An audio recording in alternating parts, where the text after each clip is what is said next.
Grab your beverages and turn up your interweb. Solving the world's problems 12 ounces at a time. It's Dudes and Beer.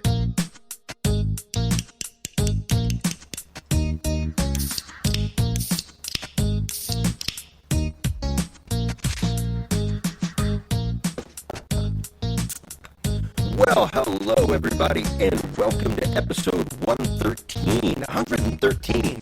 That's just crazy to me to think about.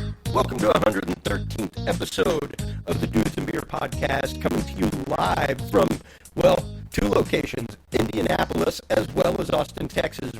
I am here in Indianapolis on work, and in the studio via Skype, we have, of course, the stalwart Stephen Bishop and Julie Connolly there, as well as the awesome Austin band, Hidden Empires, made up of Dylan, David, Zach, Seth, and Joey. And whenever we come back here in just a minute from our commercial break, we will actually get in with them about the formation of the band, the recent studio experience, what's on the, how they live in the Austin scene, things like that, what they think about the Austin scene and being a part of it, as well as their upcoming plans for a EP release. All of that and more when we get back from this message from our sponsors. Have you ever thought about brewing your own beer? Is the urge to brew there, but you just don't know how to get started? Well, Dudes and Beer is here to help. Stop on by the new Dudes and Beer Amazon store and check out all the great brewing supplies and gear today. We have it all, from instructional books and do-it-yourself kits for beginners to 16-gallon cooking vessels, carboys, bottling supplies, and cleaners for all you homebrew pros out there. Everything you need to brew your favorite beverages, even distilling equipment. So stop on by the official Dudes and Beer store today and get your hand on the greatest new brewing essentials. Simply visit dudesandbeer.com and click the Dudes and Beer store tab. Once again, that website is dudesandbeer.com and click the Dudes and Beer store tab today. Happy brewing, everybody. And until next time, drink responsibly. And we are back, and so are the guys. How's everybody doing over there in Austin? We're drinking beer. Good evening. That's right. Well, welcome to the studio, guys. Welcome to the show. We've been working on this for a little while. I know we had it on the schedule at one point, and then I ended up going out of town for work, just like I am right now. And we ended up hooking up finally and getting the show done. So, welcome. Thank you. So glad to be here. Thank you so much, Julie. Let's kind of go around the table real quick. Everyone knows who I am. They all know who Julie and Steven are. We know that your drummer Zach is not there this evening. But go ahead and go around the table. Tell us who you are and what you do in Hidden Empires. Sure. I'll start us off. I'm David Smith. I'm lead guitar player, guitar extraordinaire, and so humble. some backing vocals from Austin. Went to high school with Dylan and Zach, so I've known them for a long time, and met these two dudes at work. I'm Seth Groves, or Seth Grooves, I like to call myself. Rhythm guitar, a little bit of lead here and there. Nothing that you'll hear today, but met these guys a couple months back and decided to sit down and play some music with them, and haven't left yet. So, all right. Haven't been scared off yet. Although they've tried, I guarantee it. Pushing the envelope, the Seth envelope. I'm Joey Diaz. I am the bass player. Relatively new to Austin. Lived here for about 3 years now, but it's definitely been a lot of fun playing with these guys. And I am Dylan Gray. I sing in this band, and I'm the opposite of Joe. I've lived here my whole damn life, so 28 years and counting, and David and I go back to middle school and started playing a couple years ago. Yeah, it's been a lot of fun since, man. Yeah. Well, and that was an interesting fact that I found out from Julie during the preparation for the show, is that y'all are recently formed as Hidden Empires. Tell us a little bit, without getting too inside baseball or gossipy or anything, tell us a little bit about the formation of the band, how it came to be, the origin of the name, and what y'all are all about, what kind of music you play and everything. Sure. So I guess we'll start. We did have a previous iteration of the band. It's a band called Hitchcock, me and Dylan, and another player. And essentially from there, it was learning a lot of lessons, playing shows here and there, putting together some recordings, but it just didn't work out. And we kind of kept at it, me and Dylan. And as I started working at our new job, met the guitar player Seth and Joey. And Zach was an old friend from high school. Actually, I'd known his family just as long. Middle school too. Okay. Middle school, yeah. Did y'all like live down the street from each other or something? Pretty much, man. Like, Yeah. Same middle Stone's school. throw. Totally. Yep. Nice. In the Same same trumpet section. We played trumpet as well. There's a lot of great trumpet action in that middle school and high school days. In the Oh, yeah, marching man. band. Zach was in the marching band too on the drum line. So it's a tight music family. Okay. You guys want to talk about the name a little bit? Yeah, go for it. Yeah, not it. It's after much trial and tribulation of sitting around post practice in a daze trying to come up with names. I think Hidden Empires came up out of a kind of a combination of a number of other names that we were considering that we kind of smashed together and thought that it would probably work out and see if we could kind of really embody that to our sound or something. It was, Totally, man. Yeah. I like where we landed on a lot, man. I think it has a good mental visual representation, as it were. Deep. Yeah. It was kind of funny. I think it was going to be a different name the night before. If I remember, we had all made our decision. There was 5 of us, so we all had a vote, right? And there was probably 1 or 2 I don't cares in there. And so however it came to be, it was definitely a Star Wars reference. Yeah. And it went from there to the next day. Dylan flipped his vote, which is fine because there were only 3 votes at the time, and that swung it the other way. And I actually think we all, looking back, are very happy with that. Yeah. It's the a cool of the name. Empire I Sound. like it. It's a great name. It's a great name. It's one of those that kind of sticks in your head, makes you wonder. That's why I asked. Like recently, I'm a huge music fanatic, of course, audio engineer, things like that. So my music listening varies greatly. But recently, I actually watched the Grateful Dead documentary, Long Strange Trip, on Amazon, and I've always loved the story. I love hearing the story of how people come up with their names as artists and bands, and I've always loved the story of the Grateful Dead because they were originally the Warlocks, and I'm trying to remember, there was another band in San Francisco at the time that was also the Warlocks that had just changed their name. And they were like, well, man, if they're the Warlocks, we can't be the Warlocks, so we need to change our name. And they tried and got together and hammered things out. And while they were just working on it one day, Jerry Garcia literally opened up a dictionary and just pointed at the page and pointed at Grateful Dead, which is the concept of a corpse. It's an old American folk tale about a corpse that basically helps you along your way on a path in life. And it was that's a pretty catchy name. So it's always interesting to me to hear how people come up with their names. Yeah, that's as a cool artists story. and Yeah. stuff like that. Yeah, man. I've actually heard a similar thing about the band Incubus. They did the same thing. They're pretty much like where we were, and we're just like, Yeah. fuck it. And he opened up a dictionary and just bam. Yeah, I wonder how Yeah, many it's just bands one have word. done that. Yeah. Just Right? take the And then dictionary they down. Google real quick. I thought okay, about there's it, man, not but it's another one. 2017. I didn't have a dictionary around. What are you gonna do? Just close your eyes and Google? I'm so indecisive. That's how it would have to be. That's kind of what we were. Yeah. It's like, too many of them. I'm like, Well, I and the only can't reason it stick fell with on a one. Star Wars name, I think, has still got to do with that banner in Zach's house too. Hey, man. There were lots of Star Wars everywhere. Everywhere we are, there's Star Wars. So are all of you guys into Star Wars, or I definitely am. I think I'm there's both like either. scales. I have to admit. Yeah, these two Yeah, it's are got like Sure. full in. Cool. That's really dope, badass. dude. Yeah. But I'm like way on. He's got this gnarly the tattoo, lore. Chris. Yeah, Nice. it's like a The Dia de los Muertos Stormtrooper. perfect. So great. Heck yeah. Explaining that.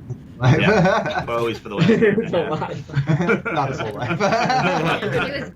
It's crazy. Yeah, that's how That's the dedicated weirdest he is, birthmark man. I've ever seen, man. It's his concept on Star Wars. And it's so frequent that our other passions in life influence our music. How does that actually play into y'all's A, camaraderie as a band, and B, into your songwriting, into your influence, so to speak? Well, I'll speak to a lot of the camaraderie part because you have, I mean, that's the part that keeps you together between the music. So there's a lot of, breaks, downtime. Totally. We're playing Oh, yeah. a song and we kind of have to kind of, chill out for a minute or talk about something. And having Star Wars, things like that, and sports, I think those are both pretty equally contested right when we stop playing Pop the notes. culture in general, I say. We Yeah. just all kind of Music knowledge. fall into that kind of thing. Yeah, totally. Yeah, all right. Musical corrections. Yeah. Well, and I mean, you guys are described on your Facebook as blues rock. And I'd say it goes a little bit beyond that myself. Just from what I've heard with the couple tracks that y'all sent. Before we get into the first song here, let's talk a little bit about your musical influences, individually and as a band. Let's go ahead and start off with Seth. Yeah, sure. I've come from a very musical family myself. My parents met in a blues band back in Indiana. No so I shit. was wondering what you're doing in Indianapolis, but That's crazy. met in a blues band way back in the day. Governor Davis and the Blues Ambassadors. Governor Davis is still floating around Muncie, Indiana, playing every Thanksgiving. I got to play with them last year. So blues has really been kind of in my family for a long time. I think I really fell into Led Zeppelin and some of the older kind of blues rock out there. But as I got older, funk really kind of showed up in my repertoire, I guess. I was in a 90s cover band for a year and a half, so I've got that kind of alternative rock stuff going for me too, but funk is really a passion at this point, so I think that's really what drives me most in the songs I'm writing, at least. All right. Totally. How about you, Joey? Definitely more of a rock guy myself, influenced a lot by bands like Incubus, Tool. I tend to lean towards heavier music, but definite appreciation for blues and rock. Love Led Zeppelin, love the classics. Was a music major myself for a while, real into jazz and classical, so I didn't know that shit either. yeah, I'm all over the board. I've learned more than y'all are. That's awesome, man. My real first intro to music was a lot of like classical stuff, to be honest. I was in band early on, and so like really dived into that first. But then in high school, really like got introduced to popular music and coincidentally old popular music, and really like deep dived on the Beatles really, really hard for a few years. And then everything's kind of like stemmed off of that. From there, I definitely go like more of a bluesy route. I think we all have that Zeppelin kind of like thread back to our core, which makes a lot of sense as we play together.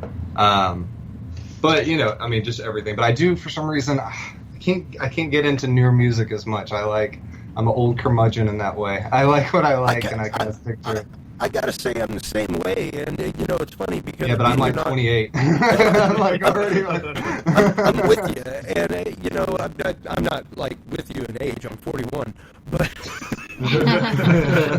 but quite literally, whenever people ask me like, "Oh, what do you listen to?" Probably a good 40 to 50% of what I listen to is classical music.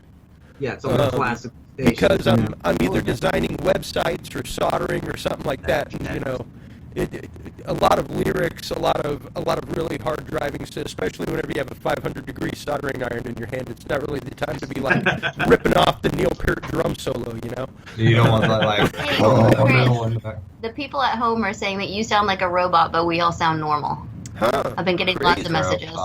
Crazy. That is You can all I talk don't know like if there's robots. anything you can fix, but Robot. I figured you might. Well, if he wanna sounds look like into it. Bender, that's great. Yeah. Brian says it's static. Dean says it's the robot. Huh. Weird. They're Um, arguing. I don't really know what to do about that because it sounds perfectly fine in my ears and your ears. So Okay, then I bet we can fix it in editing. Oh yeah, no. I mean, most definitely, whenever it posts, it will be there. It may be the internet connection on my end or something like that with Skype, but why it's doing Then that? don't worry about it. and- Yeah, and, getting back to that I'm music very thing, sorry. I don't like music that sounds too manufactured. Like Well, Yeah, I absolutely. think that's why I like the older music. I do. Yeah. I do. Yeah. I mean, I I don't mean, they didn't personally- have the technology either. Like, it's so like we did these songs out of a guy's, his bedroom, and Right. that's all there was to it, and like you couldn't do that back in the day. So right. you had to spend more time on the songs and like master the craft as opposed to like. There was always Back somebody who end knew what they were productions. doing involved. Oh, Right. absolutely, Hey, not absolutely. anything Probably not against like Eric, so though. many Eric knew what he was punch-ins doing. or whatever. We found- yeah, because totally, man. It's Totally. really you trying to get it right the first Especially back on time. tape, It's man. Forget that. Like there was Yeah. no such thing, But totally, yeah. not like I suck and I'm going to do this 100 times until I Yeah. get it right. Like, nope, just wrap it up. Yeah. Get out of here. Well, and I guess we have one more who did not get to sound off Yeah, on their musical influence. So it's me and It's me. It wasn't me. Yeah. Sorry, not in the studio. David. Sorry. Thank you, David. David. Pick out, pick out. David Right. Smith, we Please let our listeners know. David Austin, Smith, David Smith, the one and only. a.k.a. Jimi Hendrix. So, Closer to Santana. not to be too long-winded, but I repeat a lot of the same stuff Dylan said about being obviously in the trumpet section in middle school, high school, marching band. I guess I kind of did that because my brother played trumpet. He was 4 years older than me. And when I found out that my brother was playing when he first started and that my dad had played, and he didn't really stick with it or anything, but when I found out that he had played and he still had his old trumpet, I decided I was definitely going to play trumpet when it was my turn. So That's cool. Nice. I started playing and marched with Dylan and Zach. That was a lot of fun.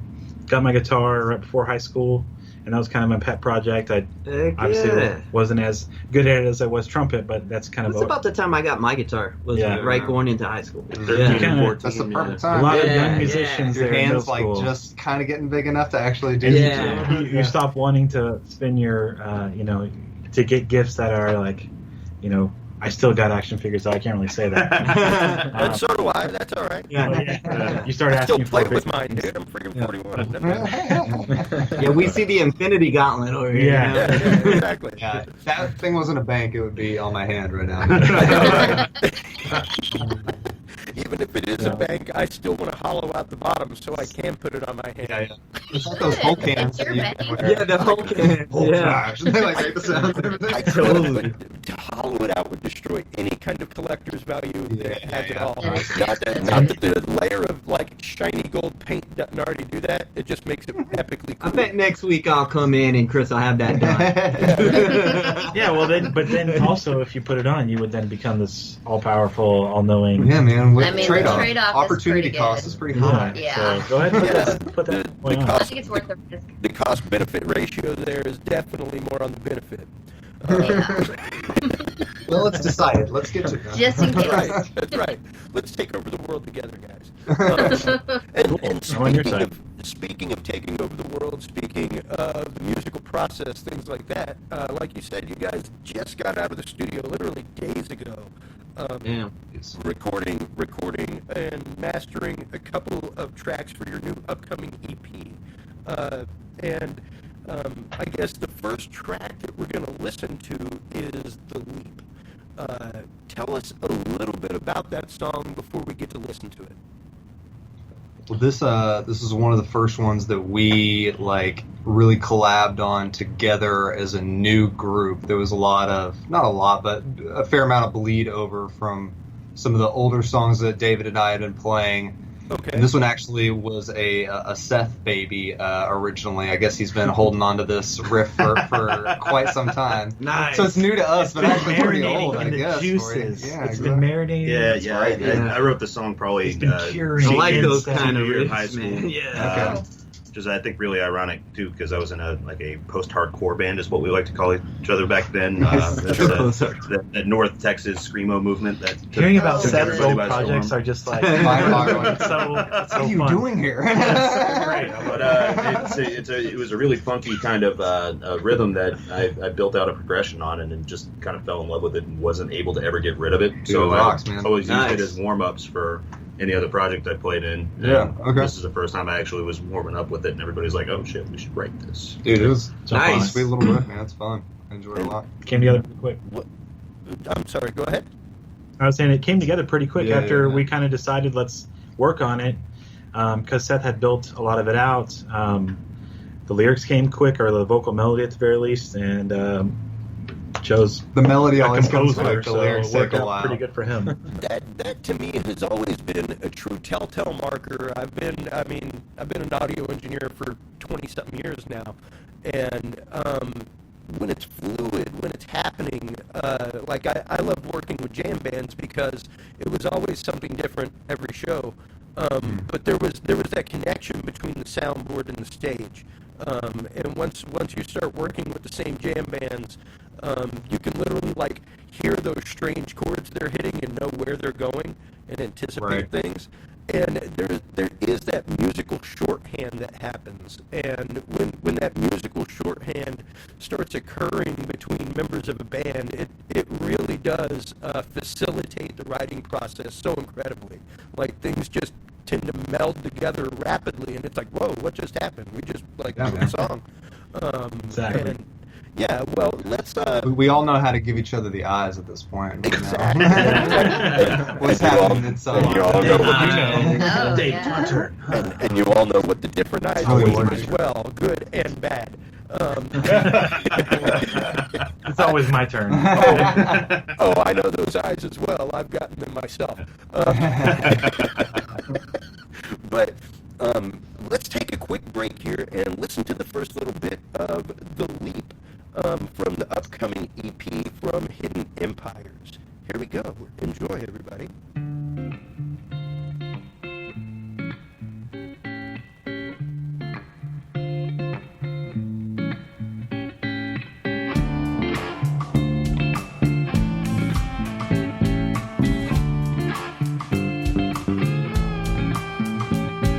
Ooh, baby, you're feeling this.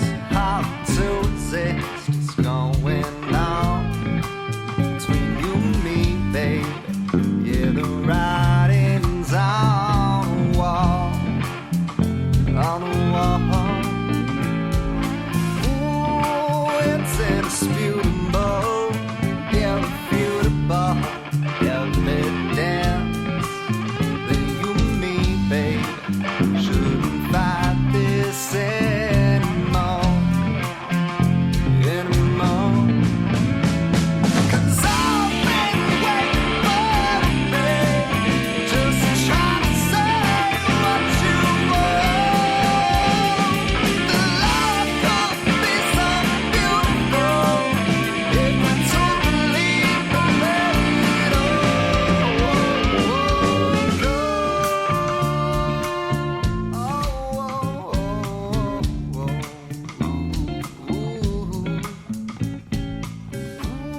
now don't you be telling me that this energy be denied. I'm going to say that track, it's interesting that y'all describe yourself the way that you do.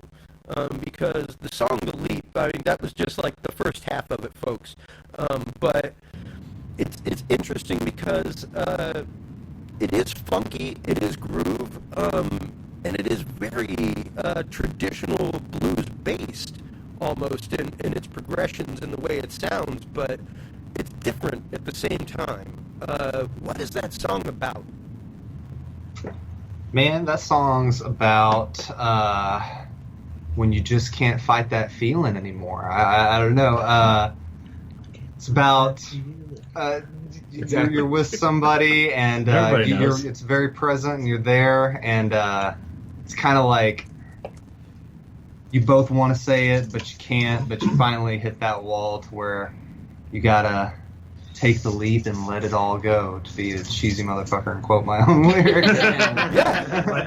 Yeah, I think what you get there is that everybody has had that point where you have that feeling so big, and you want the other person to have that same experience, and they're having, you don't know exactly how they feel, but you know that it feels so great for you. You want someone else to join in on it. So I definitely think from like the rhythm on it, on my point too, is you are right in the sense that it's pretty bluesy, but we kind of wanted to put kind of a dark overtone on it. I think. It's definitely got that like deep guttural feel to it. Yeah, man, I think Joe's bass lick in the first, like, just the opener of the song, like, really helps it fill it out and give it that kind of edge. More. Yeah. It's not like classic blues, but like a little more. Yeah, you'll see a lot of our music go between this kind of tone and a more like what you would think of traditional blues rock tone. Yeah. And I guess you find that in between, and that's kind of where a lot of our songs sit as well. I think that's like being in 2017 too, right? You know, we're not a little bit different in 1940 playing like authentic blues music. It's like, man, straightforward. Listen to what is it stuff, like my man. Son House and Freddie King and Albert King and all that. That's a lot of how I started learning how to play guitar. But that's dominant. Well, it's not just that. It's the fact of it's from what I can tell from the lyrics, it's really a life lesson. You know, I mean, we talk about it so much on this show. I talk about it on my Talking Sound podcast as well. There does come a point as an artist, as an engineer, even in life in general, at some point for everybody, there comes the point of decision. There comes that turning point where it's a blind leap of faith, and you got to either make the move or not make the move. You know, it's the old school phrase that my dad used to use all the time: "Shit or get off the pot."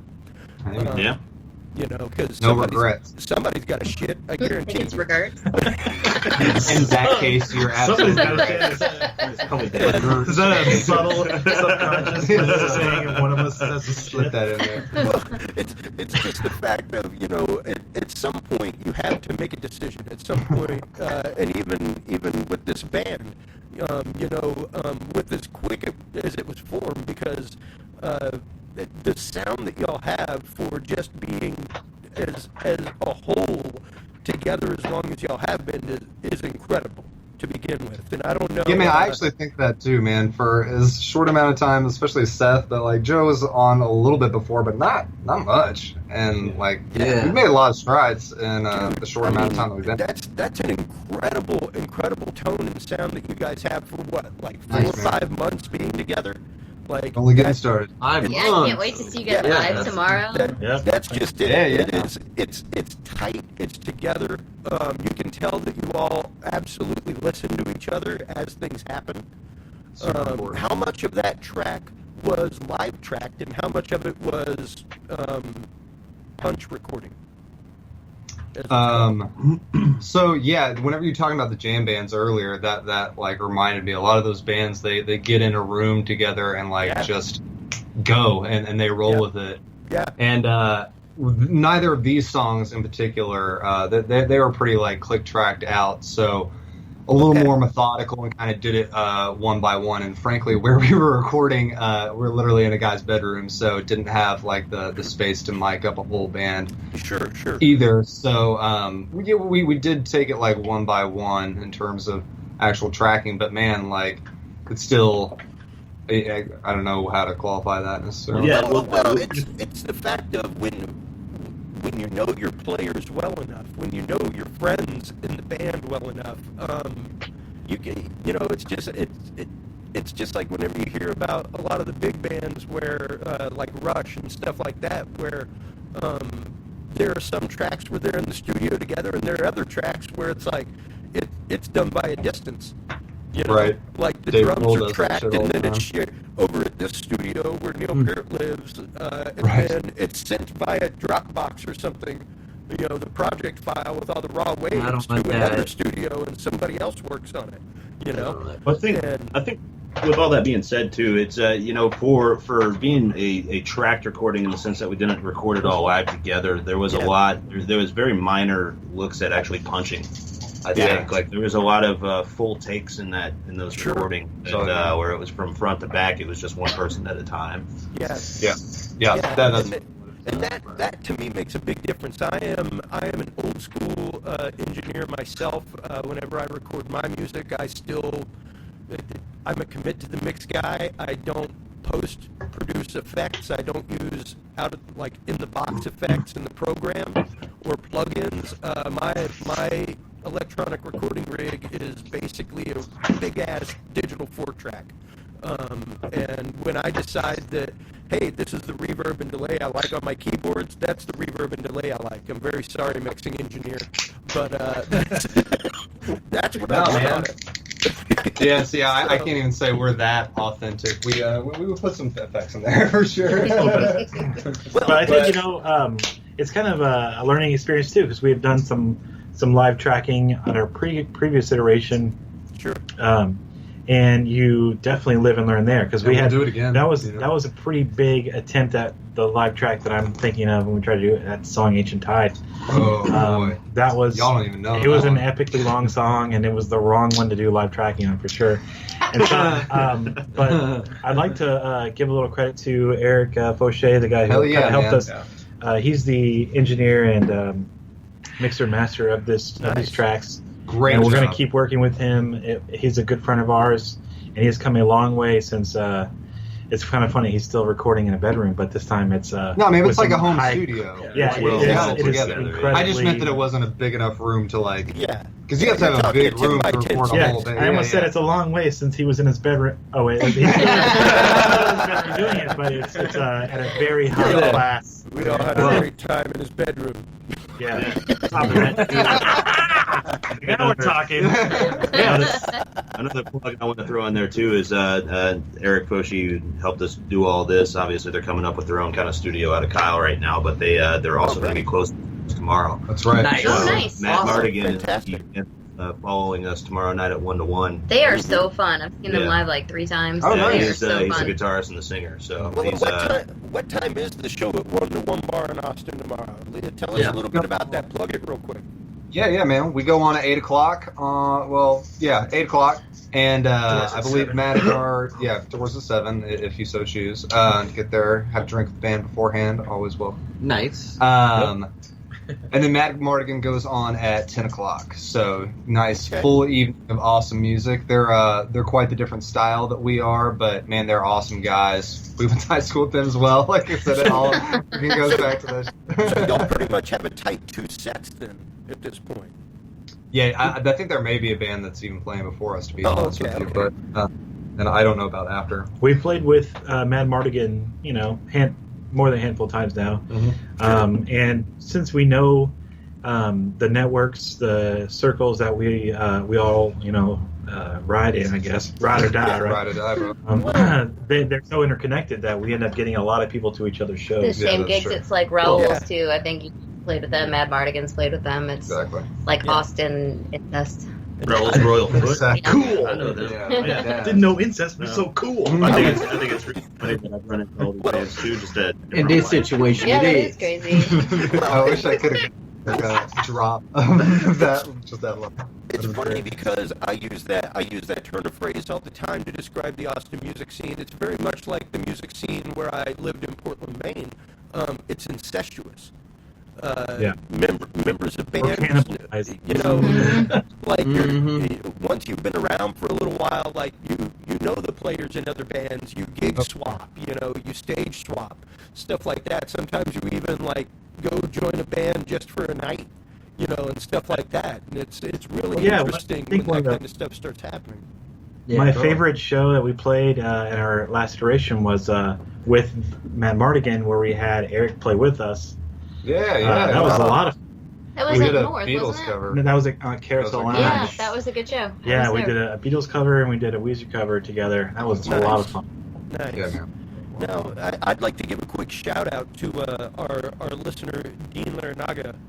He is out there right now drinking some beer, enjoying the show. So thank you very much for listening Yeah, tonight. what up, Dean? What up, Dean? It's been a hot minute, Dean. We need to hang out. Yeah, they've been in the scene. speaking of the incestuous Austin scene, things like that, you know, and the fact that you guys forever were in known a as previous that. incarnation and have played around town for years, what are some of your favorite venues to visit and play in? Man, 1-to-1 is one of my favorites, man. It's not really like in the downtown stretch that you consider the live music capital of the world. I don't know if y'all have ever been there, but They lost that a while back. live cover band. capital Yeah, of the world, exactly. man. Besides Yeah. New Orleans and three other cities. You So, better play covers if you want to play 6th Street, you know? Yeah, totally, man. Take it from me. Well, 1-to-1 used to be downtown. I think on like Yeah, it was on Vaca Fifth. or I think something it was like on Fifth on that. the Vaca. But they moved down to like South Lamar, like a little bit south of Saxon Hub, and man, it's just a great room. Like it's dedicated to There's no music, TVs. which is really nice. Like Sounds I don't like know. TVs. house okay. kit. Yeah, I house love kit. living- It's a little tiny music venue. It's Yeah, really man. fun. I love living in Austin and love that it's like called live music capital of the world and everything. But Right. I wish every burger joint that I went into didn't have a fucking guy on an With a acoustic guitar. guitar like playing. Everywhere I go, like it's cool to go to a venue that's dedicated to be a music venue and like their sound is awesome. And Yeah, it really this is is awesome. great. But man, like Mohawk, it's freaking rad. Love to play there someday. Yeah. Stubbs Indoor is great. Stubbs Outdoor is Stubbs Outdoor has been my Outdoor. favorite concert experience because Oh, it's kind of my Scoop. formative years. Being Sure. in Stubbs in the rain in a show with Archangels is just has man, a Archangels. rhythm section, Double Heck yeah. Trouble. Little, I That saw- was so fun. I had back-to-back days in college. I saw the Parliament Funkadelic on a Oh. Tuesday. Oh yeah, I saw and them at then Stubbs. Kate Me on a too. Wednesday. Speaking of- So it was like polar Yeah. opposites of each other. Empire It was Control awesome. Room, man. We got I saw pictures of Yeah. George yeah, Clinton yeah, outside. awesome. Okay. Actually, yeah. Funny, It's the awesome. name kind Empire's of. What about I'd you, say Jake? movie theater is probably. Oh, Yeah. dude, that's like Yeah. next level. Man. That's like. I definitely noticed when I moved to town that what I found the issue is with Austin is that everybody considers themselves a venue, and it's a bad mentality. Number one, as someone who has helped manage bars before, and as someone who has booked bands. It blows my mind that on a Wednesday night at 7 o'clock you're going to charge like $10 to get in the door to come in and see some music at a bar. Like it's not a venue. At a venue, that makes sense. At a Yeah. bar, it's like, come on, it's a Wednesday. Well, and come on. Well, and to me, it's one of those. I consider it slightly vampiric on their part, you know, because it used to blow people's minds whenever I would become like whenever they would like, hey, would you come run sound for us full time? And I'd be like, yeah, okay. Here's the thing. I'm gonna come to rehearsals. I'm gonna give you my unbridled opinion on things. And I'm going to give you some harsh realities. And whenever a bar owner or a booker would ask us, oh, how many people do you bring to a show? I'd be like, I don't know. How many asses do you have in the seats without music on the stage? Yeah, for sure. That's true. Without an act on that stage on a Wednesday night, how many people do you have in your bar drinking? Are you a Right. successful bar or are you a venue? Because venues That's right. sell tickets. Bars let people come in and drink, and really, you'd probably be better off just letting people come in and drink. Because Yeah. they'll come in and listen to anything if it's free. Yeah. Right, right. And you're making your money off the liquor anyway. So at that point, you could totally pay the bands. Yeah. You could actually pay Yeah. them and sell a whole lot more liquor. Right. Well, like I think I've got a pretty decent look at that myself. My introduction to the music scene wasn't in high school and marching band here in town. It was Oh, too bad. Oh, you mean you grew up like a normal yeah, kid? no. So I moved here in 2007, and as soon as I was getting close to graduating college, what I did is I started finding these little small places that wanted to have music and running sound and booking bands for them. Nice. And you Sounds know, like somebody I know. yeah, it's what they really wanted. They wanted to have a music thing, and they, just didn't really have anywhere to go with it, or they were housing schools of music. I've run sound for Red Leaf School of Music before at the Hell Rising yeah. Tomato on South Lamar. Hell yeah. I ran sound and did booking for them for about a year and a half. Like it's some of those places are really. I think those are really the vibe that Austin has sometimes. Yeah, you have venues. Yeah, you have bars that that can pay you out, but those little small places that are upstart and just trying to get Right. in That's just contact it. with the people around them. Yeah, that's totally Right. cool, man, for sure.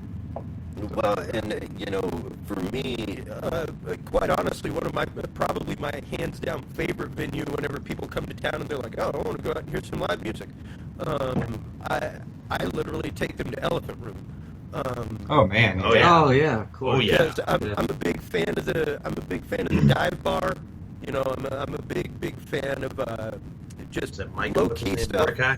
Places where you're already there, and they come around and they're like, "Hey, just so you know, the band's going to be playing in a little while. If you got like $4 to throw in the till." That's like Yeah. Carousel Lounge. That's cool. Right. I like that. And then on top of that, you can still go and get like a Celis or something like that for like $6. Like their drinks are not crazy overpriced. Yeah. It's an actual place for people to go hang out on an evening. And for me, that's what it's about. It's about the experience. And, it's kind of like watching that Grateful Dead documentary. It cracked me up. Hearing Bob Weir talk about recording albums and everything else, and his whole concept was literally, I don't know, I don't really have much use for music after it's been played. Huh. It's an interesting way to look at it, yeah, it's a really interesting way to look at it, because it's like the idea. It's kind of like Prince's concept at his. He would literally come on the microphone before the show started and be like, "Okay, everybody, put your cell phones up and experience this moment right now. I don't want to see cell phones out in the audience. I want Dave you to Chappelle be takes here and be present." Oh yeah, I mean, people were totally on the down low, I'm sure, but No, like Dave Chappelle at his They shows, locked like, him in a Actually takes the. Yeah. You know what though? We had somebody, I can't remember who it was on the show. I think it was Doug Strahan, maybe, I can't remember, but it was like a bigger musician who was like, "I'm all for it because they might know somebody who's never heard their music. They're getting out. They're going to reach somebody else. Sure, they're not totally engaged in the music, but you are helping reach new audiences and get Free the word marketing. out for free. And, maybe they have 20,000 Twitter followers and we have like 9,000. Exactly. Well, I and- say, go for it. And granted, Or 30. Prince is on a little bit different level than Doug Strahan. Prince doesn't necessarily. No, need totally. He doesn't need it. the He doesn't extra need it. 20,000 But like people. these folks might want to have somebody Yeah. plugging their stuff for free because you Oh, never hey. know who's going to be listening, who might be super popular for some reason online. And you know as well as anybody in that room, Julie. I am as shameless a self-promoter as you can get. Oh, me too. Yeah. That's not like hold Yeah. the phone, guys. Yeah, Literally hold the phone and then tweet I it. wasn't convinced until you got that tattoo on your butt. After you got that tattoo on your butt, then I. Yeah. Tattoo on the butt. Sounds like there's a story behind Let's that. There's talk no about everyone's tattoo. favorite butt Nah. tattoo. I'm joking. Oh, the other one. Oh, yeah. Oh, that one. I wouldn't really know either way if there was. I tell my mom I have a tattoo on my butt because I know she'll never check. She's like, she don't want me. I don't have any tattoos. She doesn't want the nightmare memories. It's hilarious from because I'm when like, you she's like, I'll be like, oh yeah, I got a tattoo. She's like, you got a tattoo? Where? On my butt. Oh my god. And like for some reason she just automatically believes it, buys it, and just knows I have a tattoo on my butt. It's just a different thing every time she asks. Yeah. Until they're like, can you identify the body? And she's like, no, there's no ass tattoo. It's not my That's not him. He swore he had an ass tattoo. She said he had 10 ass tattoos. Now, with that, I know one going up and down your entire arm is called a sleeve. Would one across your entire butt be a skirt or a skirt? I've never heard We go out and have a skirt done next week. Please, Just a whole please. ass tattoo. Now, in that track of the week, one of the things that struck me was, number one, the space of it, the space that is allowed in the mix. Eric did a great job with that. It's not crammed. Things aren't stomping on top of each other. Everything is distinct. And one of the big tests, actually, is listening to stuff at a low volume. If you can listen to something at like 20% volume and still hear everything with clarity, it's mixed very well. And your stuff is definitely mixed very well. One of my questions, especially being a pedal modifier, being a circuit builder, stuff like that, my question especially is for David. here. What are you using in that song? What's in your rig? I've got we reamped, so there was Okay. one or Beautiful two. way to do things. Yeah, so that's kind of the way things go nowadays. Mm-hmm. So a big part of the sound is the Hot Rod Deluxe. I've got a Fender Nice. amp, and I love this thing to death. It's one of their smaller ones, but it's tried and true. Everyone has, not everyone, but it seems like everybody has one. They're fairly easy to find here in Austin secondhand, and I highly recommend this amp. That's my sound to the core. Is Fender on Fender. I got a Strat. Using the neck pickup, and not a whole lot between that and the when we reamped it to the Hot Rod. Okay. So not a bunch of pedals, huh? No, I'm not a big pedal guy. Nice. Neither of them are, man. Yeah, I'm one not thing- either. One I thing kind of you'll like it, learn, man. I don't think that's our. I don't know. I would like to explore with I'll it play a little best bit more. with but less, like. I know I'm just- missing one or two maybe things in my setup that would give me that live sound that I get on the album, but I'm okay with the raw Fender on Fender. I really only have. You go see us tomorrow night. I will have a tuning pedal, and that's gotten it. out the So A tuning pedal and a channel switch. Instruction time. yes. Yeah. Exactly. That was Yeah. my basic setup Well, on my and- gigs. You know, Over. Beat for setup. me as an audio engineer, especially live, I don't know. I guess I can understand the fact of owning a half stack or a full stack. If you're playing huge venues, Right. but for my flavor, it's really like you should never need anything more than a 35 watt amp.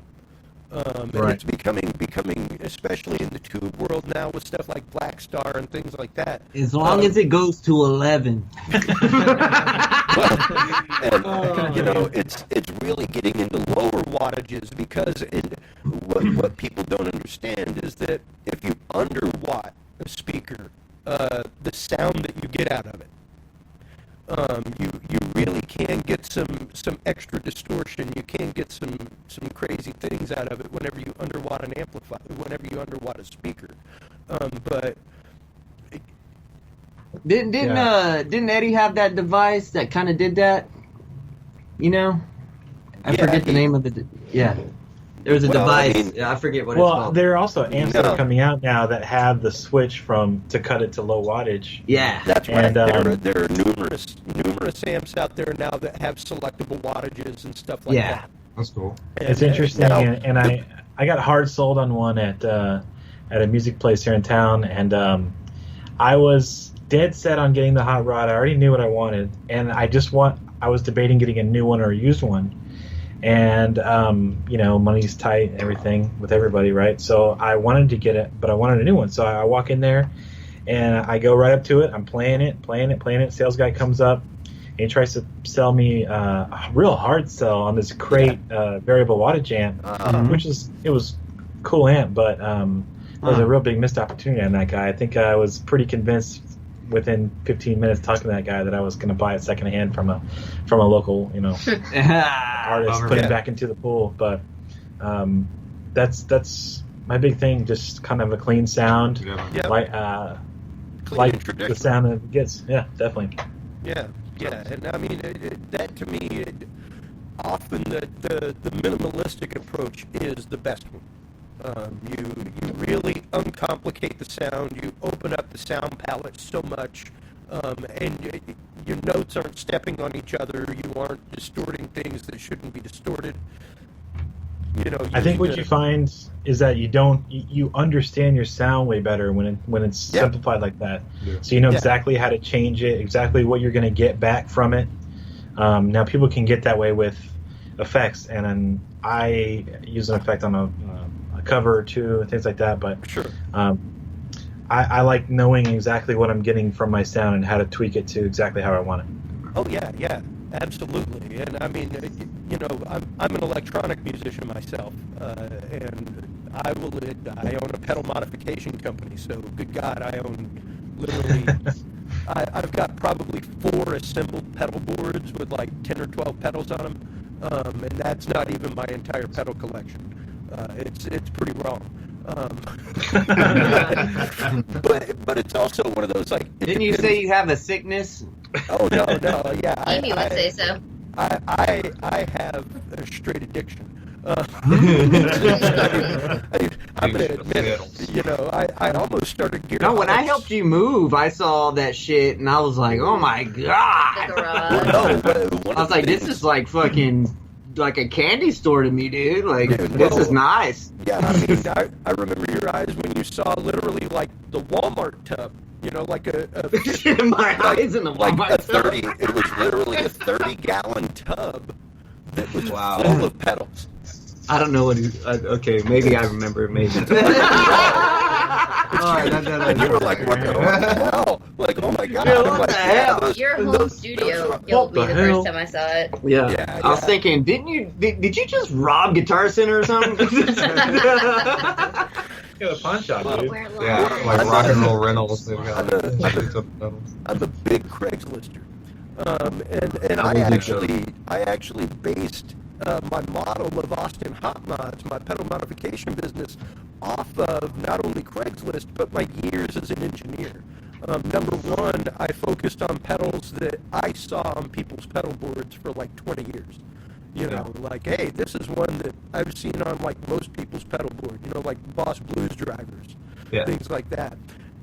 But not only that, my pricing is based around Craigslist. So Wow. it's not like, you know, other modifiers where it's like, hey, send me your pedal and for $200 I'll modify it and replace like 10 parts. You know, I think my most expensive mod is like $85. Something like that. Like I want you to be able to go onto Craigslist, buy a pedal for $50 and send it to me, and have it modded for $50 and have a unique sound.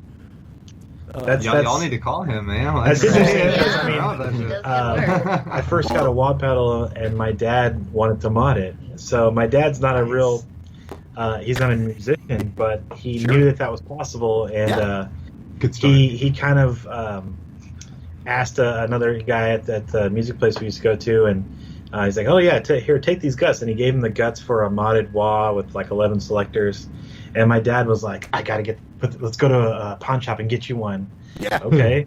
And we went and got one because he knows in the guitar, and I was down for it. So, Hey, why not? so you said time I was kind of fucked up right now, but Hey, might I need a know little that. help. Yeah, might need a little someone to look at it. But Randomly last week we had a guest on whose friend's son had a pedal modded by this guy, and he was like, "Oh yeah, I've been here once. They dropped my friend off to have his son modify a pedal," and he was like, "Oh yeah, with the LED light, like it was crazy." wow, Yeah, it was funny. Alright. The owner of Nice. a cigar company who jams at our space, and it was like, Yep, oh yeah, yep. well, how about that? We know each other via proxy. But yeah, I mean, for me, it's something that, you know, working so long in music like I did, and seeing, like I said, the situation of bars, you know, paying people by how many people come through the door when they're charging a cover. You know, and it's like, dude, if you just let people in for free, you could pay all these people like $200 on the night, and everybody would be happy. You know, That's a good point. so many times I would work with 3-4 bands a night, and like 2 out of the 4 would barely, like, they'd all drive together because like 3 dudes didn't have enough money for gas. You know, so it's like, how can you go out and buy a boutique pedal like a Strymon Timeline or something for like $350, $400 when that's the average price of an entire rig for a guitarist? You know, Jesus. and I encourage them to buy Momentarily, pedals. on the off. This is still recording. Are you still back, there, Chris? Yeah, I'm here. Yeah, he's back. All right, we had a technical Awesome. difficulty. We lost you for a moment. So Oh, in case okay, that okay. happens again, Had a should little- we, Had a little with Skype no picked grace up. or ceremony, go into the next song? we can do that if need be. let's add some grace and ceremony. Oh, Here, let's talk I can about add it. I can add some grace and ceremony. Grace is gonna say grace. Grace is going to give us some ceremony. Well, you know, That's a good way to start. Let's record and play a song. speaking of the next song is actually Before I Went Insane. Who was it exactly that pinned that one? That would be me, Dylan. Okay, Dylan. Give us a little bit about that song, what it's about, and what created the song. Oof. It's pretty much like the opposite of the leap, I would say. This is like when you've been in a relationship for a while and the writing's on the wall in a whole different way, that this isn't, they're maybe not feeling it the same way you are, or that more importantly, maybe you're committed to this a little bit more than they are. Something along those lines. I'm being very diplomatic in my explanation. I feel like the lyrics kind of say it a little bit better. Like I said, we don't want to get too inside baseball. Yeah, fair. But I do love hearing what inspires music, what makes people create things, because I myself am somebody who cannot write outside of my own experience. I'm right there with you, man. Like the whole adage of like you write what you know. That's all I've ever been told. I think there's like really something to that if you're like comfortable in your own skin with what's coming out, that like it's gonna read as like true. And I think people hear that and appreciate that candidness in a way. Yeah, Exactly. Yeah, I mean, people have asked me why. You're like genuine. I believe, and that's the best type of music is when they can feel that and that you're genuine in what you're doing. And what's cool about that is that can mean literally anything. Like genuine for person X is completely different than for person Y, and like that's what's awesome. And that's just music, not to mention any other kind of artistic expression or whatever you want to call it. That's right. Well, talking about it, let's go ahead and listen to the first little bit of "Before I Went Insane" by Hidden Empires, coming up on their new to-be EP right now. Yeah.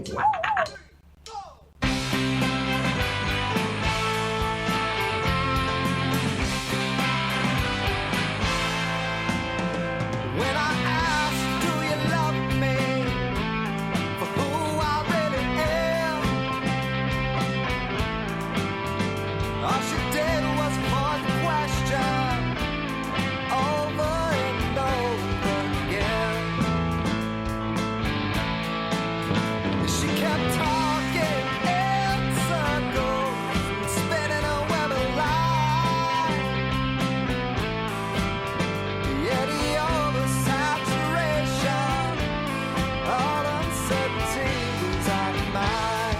'Cause I was getting tired of waiting on this bitch who led me on a thought to my brain. Finally, I realized it was time to move on with my life before I went insane. Yeah, before I went insane. Before I went insane. Before I went insane. It might be too late. But you know they say the definition of The first half of "Before I Went Insane." Now, am I crazy or did I hear horns in that? This song's called We were Horns. just talking about the horns. I think you had too many beers in Indianapolis. That's what I think. That's funny. That's great because when we recorded it, this is obviously with horns. Got horns in it, and the one with horns. This is the one with horns. We're gonna call the song Horns. But yeah, That's Dylan, some inside baseball for you right there. That was like, Kind of like when the doors 5 could hours touch me and they had the horn section. yeah, something like that. And that goes back to like, high school band days. And Yeah. I know people that play trumpet and trombone still. Like, I was going to say, I wonder who played trumpet. right. Actually, none of us, incidentally. It's something that literally... It's gone. So speaking of horns, though, until he Yeah. goes back, my son Am I back?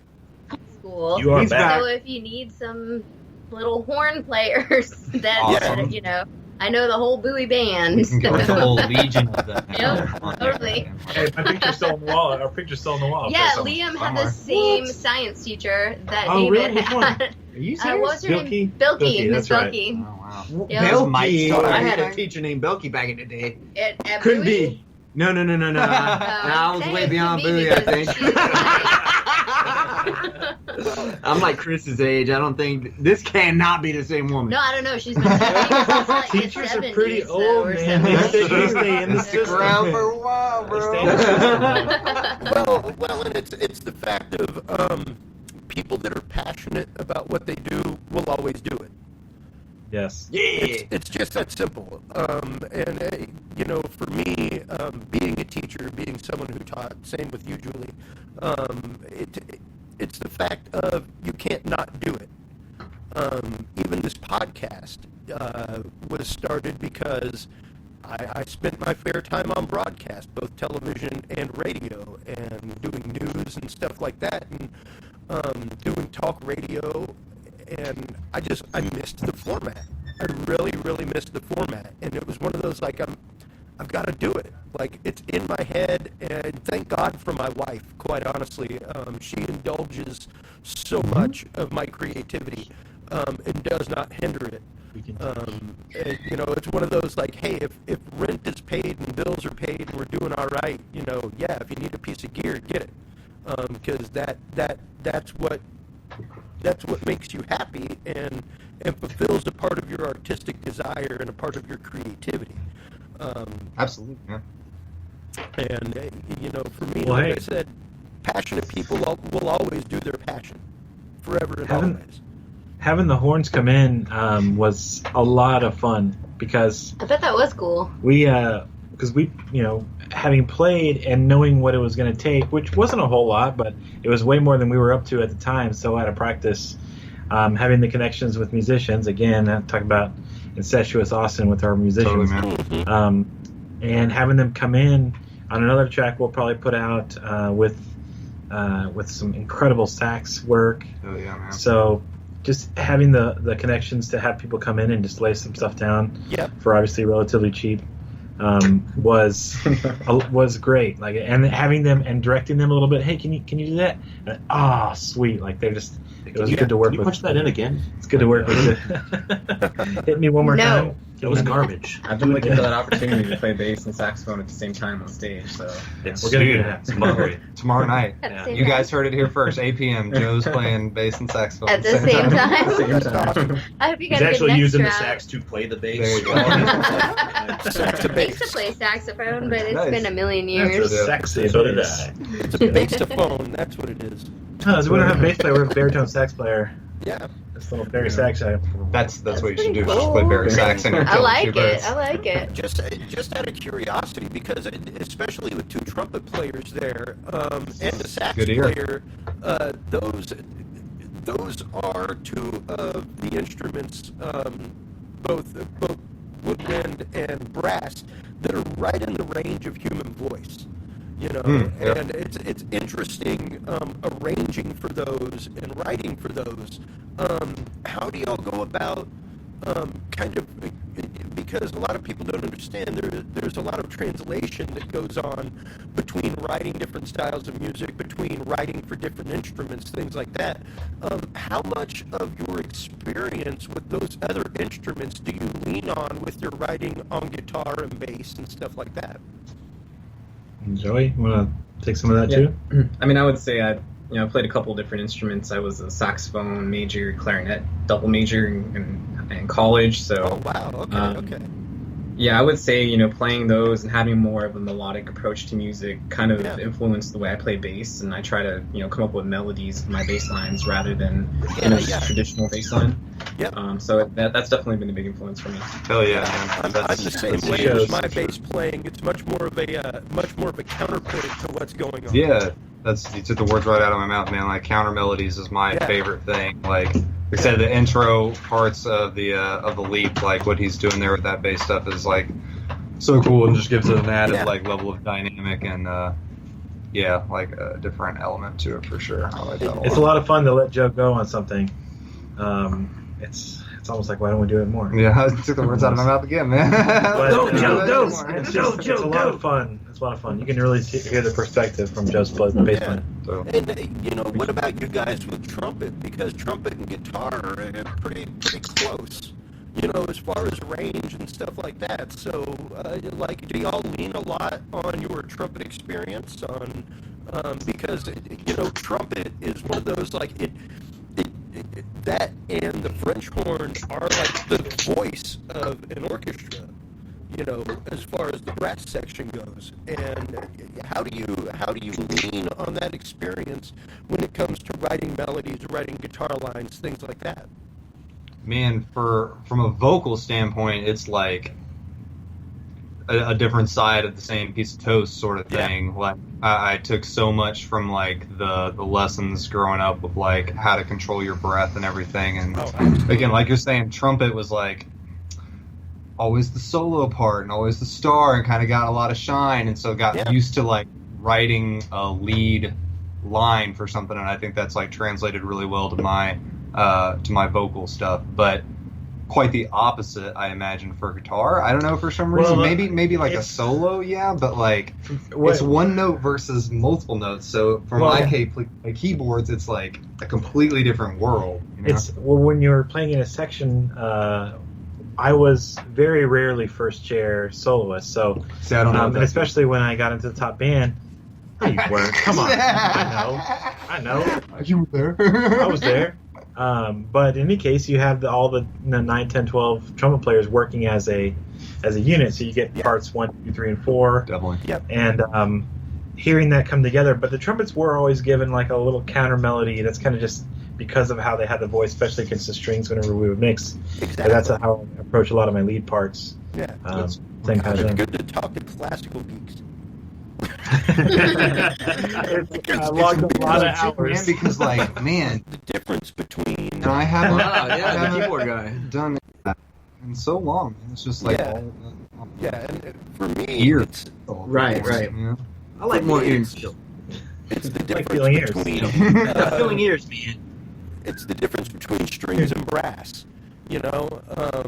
Sure, there are a lot of pieces with violin, like pretty much the violin and viola are the voice of the string section. Everybody else is accompaniment.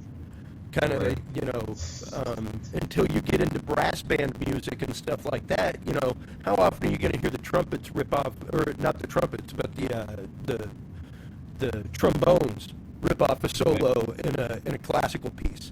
You know what I mean?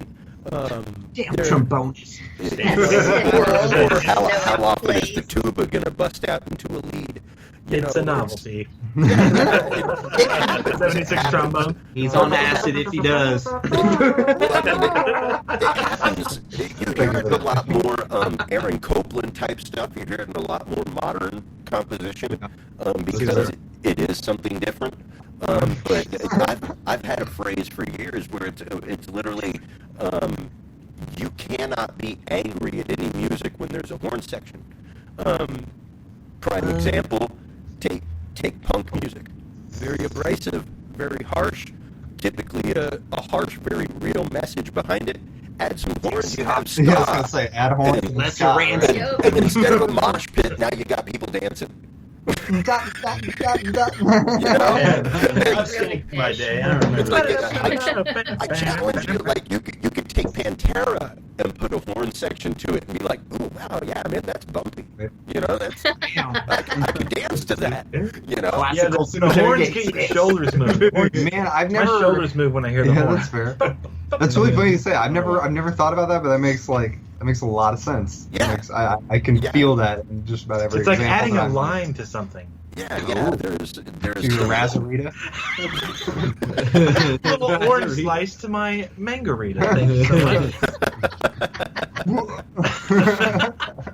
Yeah, that's a funny Daveism right there. Is the showing up to the Sunday practice with either strawberritas, mangaritas, or Limerita. I like to party. no, just lime. Blank Arita. It's like What always about the the other Mighty flavors. Swells? Those are legit if you like Limeritas and Margaritas. It's less like liking them, and it's more just. It's more.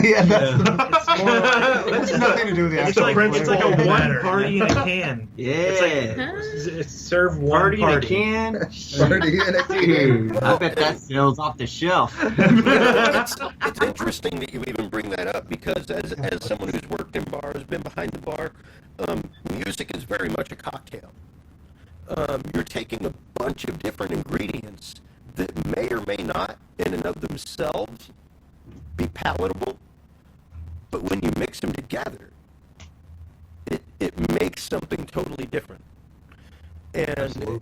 you know, there's You might never have the same thing twice. A little bit of this, a little bit of that. Exactly. And you know, for me, that's one thing that I always love. That's why whenever I do a lot more video work than I do audio now, just because I live in Austin, and you know, you could probably spit in the wind and it'll hit 3 sound guys before it hits the ground. You could swing a dead cat and probably hit a sound guy. Yeah, very nice. But that's just the math. You know, like You're bound to hit a guitar player or something. like Austin is literally Yeah, one of those sure. towns where that came like from. every 5th dude does play guitar. He may only know like the opening lick to like Sweet Home Alabama and a few chords That's all or you something. need. But every 5th dude plays guitar. You want to hear some You know what I Stairway mean? No still. It's literally So I the made fact. Liam take piano. It's the fact. Sorry, of son. what Good. Seriously, it's like one of my biggest things that I'm mad about my parents for not making me do when I was a kid. Was was I take started piano late lessons. though. He started. Yeah. He's Yeah. 15, I'm and he sorry, started what about was- 7 months ago. What was one of the things that you were angry about?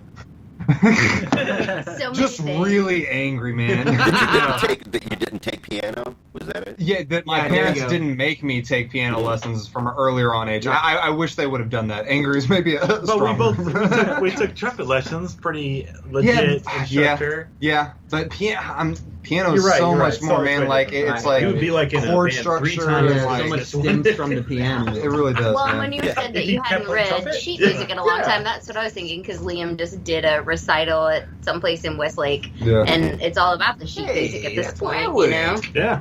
My And- entire keyboard like repertoire is from an intro college piano class. That's all I've ever. How crazy! Quite And you're honestly, super good at it. I'm not, but thank you. I'm better at other things, but thanks. I appreciate it. That's what humble is. I'm humble. Quite I'm humble. honestly, the one thing I've found more than anything over my years of working with musicians is that, as opposed to a piano player, keyboard player, and nothing against you, Dylan, on keys, but the challenge with horns is everybody in horns knows how to transpose Oh yeah. and like transpose on the fly. Yeah. Yeah, You it's know, super where it's like, tough. oh, you're God, oh, you're in A, great. I'm in C. Here we go. Yeah. You know? Yeah. And That takes like a lot of practice, man. it does. Sure. It does, and it takes a very free range mindset to be able to kind of disconnect yourself and think of things in a different way on the fly. To be able to transpose like that, and as opposed to, like, I wish I knew more traditional keyboarding technique, and you know, I know my major and minor chords, I can find my scale and stuff like that. My dexterity is not fantastic, so being able to like hit a bass chord while I twinkle with my right hand ain't really happening. We call that noodling. Sweet swatting, ladies and gentlemen.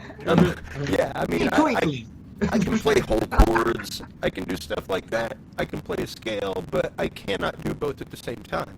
I say that I play like rhythm piano, like the Yeah. equivalent of doing Yeah, rhythm totally. guitar to that. Like I'm not Sure. doing.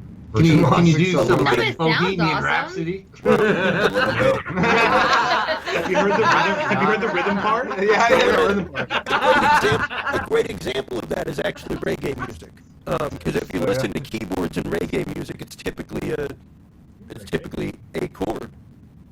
Right. You know? And it's and that's what most people really don't understand about stringed instruments to begin with, is that they are percussion instruments. Above anything else, they belong in the percussion played the family. Auxiliary. Man, I almost think everything is a percussion instrument, to be honest with you. I've always kind of thought that from an early on age, because, like, playing trumpet, man, there's, like, certain licks that you really got to, like, get in there. Well, it's rhythm. Oh, yeah. Right, yeah, exactly. It's super Well, percussive. especially whenever you're muting a trumpet or anything like that, you know, it does take that percussive element popping the mute on and taking it off to hit the right sound to make it happen and stuff like that. But you know, when it comes to playing keys and when it comes to playing piano, it is one of those that like there's a difference between hitting a C chord and laying into a C chord. Yeah, man. You know, like you can lightly touch a C chord and it rings and it sounds nice, but when you lightly touch and then bang into it and then lightly touch it again, it's like, ooh, wow, that just added a whole new dimension of depth. Well, yeah, it's a lot of times. Sometimes. It's like 60% it's not how you. It works all the time. Only about 60% of that time. It's not what you play, but how you play. You know. Amen. Go back to that. You know. Yeah. I mean, you can have two people playing that same thing or something, but it's how you're doing it. And man, get back to the recording too. Like, you can only do so much in production. Like the guy Eric that records this, he's like, it's really better if you're just good and can play it, and then my job's easy because like press play and go, man. And that's like that's what the real ones do, you know. The I want you to hit it on the first take. Well, like don't have to first take, but just hit it on the take. like we were talking before show. For me, it was one of those. I found studio work to be cold. I didn't find it. I didn't find it endearing to me because I guess when it comes to that, I kind of have that Bob Weir mentality, you know, of like, why would I want to listen to something 85 times? You know, even whenever my band Shakuhachi Jones wrote our first album, it took my wife 2 years to appreciate it. What was that name again? Sorry, that was awesome. What is it? Believe me, I ain't learned. Shakuhachi Jones is the name. Shakuhachi Jones. And it was a blend of like Looking that up. check it out. We have some wild videos on YouTube, and it was very interesting because it was a mix of, for those of you that don't know, a shakuhachi. Shakuhachi literally means 14 inches in Japanese. And that is the length of the bamboo flute. It's a bamboo flute with like 4 holes on it. And it was a mix of electronica and beats with like overlaid delays and stuff like that with shakuhachi and other instruments. So it's really wild, really out there stuff, very psychedelic for a bamboo flute that we made ourselves. Like we literally had like 10 or 12 different flutes that we made that were different sizes and different gauges and stuff like that. It was wild. But whenever we were doing that, it gets to the point of ad nauseum, like you were talking about with your first album experience in the studio, where literally it gets to the point that it wears on you. Doing it. And like Amy, literally, she would come out to our shows and she appreciated it and she knew what we were doing and she liked what we were doing. But it wasn't until 2 years later that we were literally driving to Houston in the car and Shaq Jones randomly hit the USB player, and she was like, I was like, oh, I'll switch this, and she's like, no, let it play. This is really cool. I'm like, you're like, I've heard this 4,000 times. You like this now. And, you know, but it was literally because while we were in the back creating it, and mixing it, and doing everything else, she was in the front room and she heard it over and over and over. And my buddy, Wes Goins, was the same way as me, where it's like, hey, you're not working today, I'm not working today. Sounds like we got a 10-hour day in the studio, brother. And we would get together for like literally 20, 30 hours in a week and write and record music. It was crazy. In like a year, we wrote like 5 albums of material. It was absolutely wrong.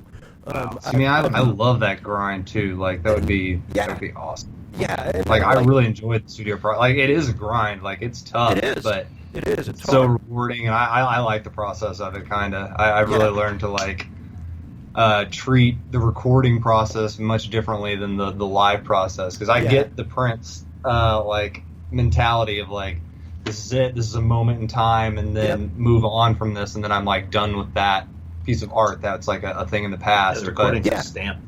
Right, Yeah. exactly. So it's forever. So it's like, how do you want this to be going down in history? But from that point, like, again, after hearing it a gajillion and a half times, like, Let I me ask you very this. well not listen to this for a long time after it's done. So Yeah. Oh no, yeah. Like when it's done, it's one of those like, yeah, I'm done with this for the next few months. Right. And I'm very much that way with my music. Whenever I write something, I normally shelf it for about a week or so after I've recorded it, just so I can come back on it with fresh ears.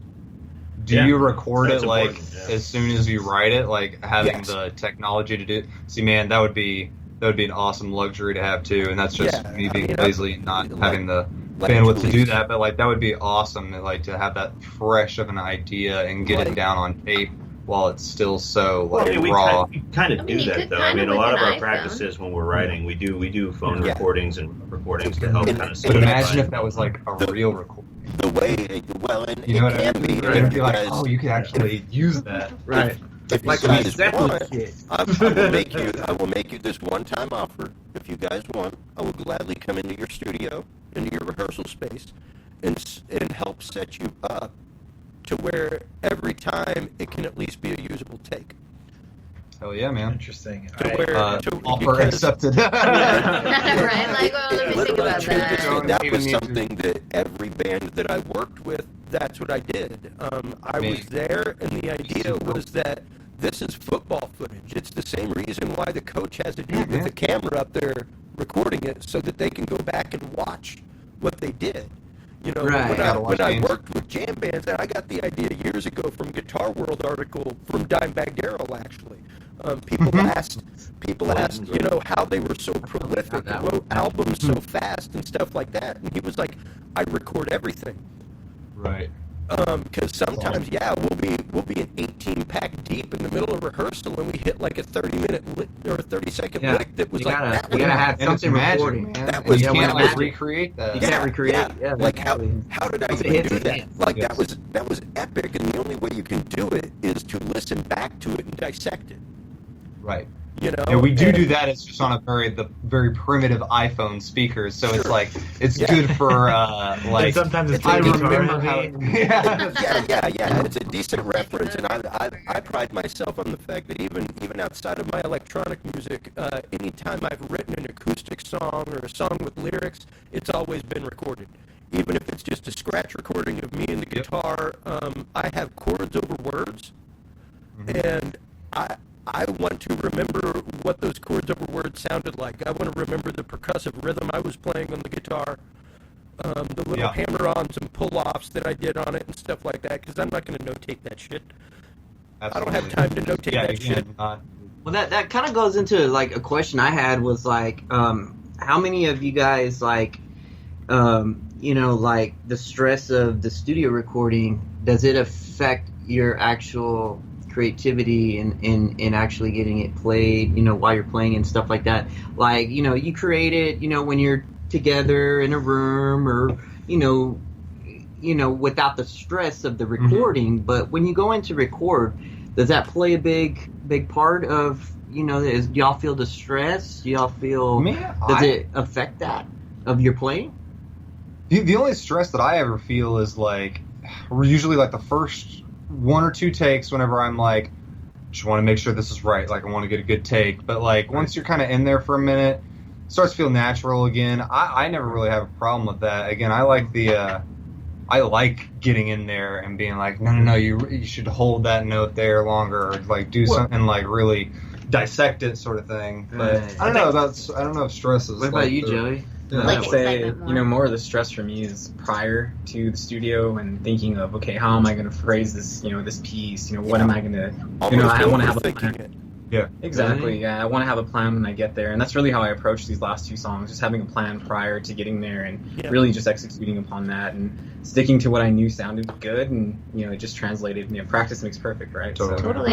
Well, Yeah, and I think go ahead. I'm sorry. Yeah, no. For us, I think that, or at least in my experience for it so far, a lot of that stress is taken away too, in the sense that even though we're track recording, a lot of us are there for most of it.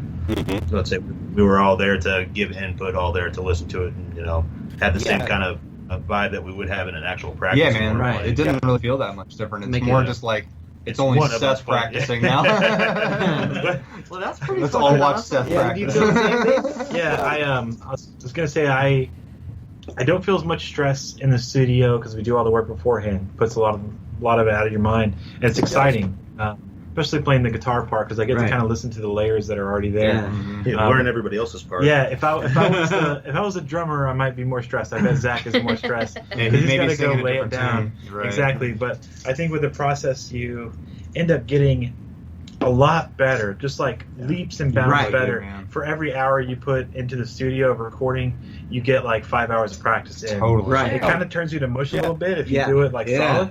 But I think even the test of time, like 3 months later, 4 months later, listening to things I've recorded in the past, I'm constantly learning from that experience. Oh, I remember exactly how I did it. Yeah. I remember what I didn't get out of it. I remember what I got out of it. And it really builds on itself. It's a huge learning process. You learn a lot taking yourself to the studio. And man, like just the mirror of this is you. Yes. This is what you sound You like. can't hide. And Well, yeah, exactly. There's nothing yeah. else to hide behind anymore. Or like I'm jamming and Yeah. like this is just a thing that happened and there's no like timestamp like you said. I was like, oh, this is like the Yeah. one. well, I think it's not just that. It's the fact of as you spend more time in the studio, you get to hear your progression as a musician.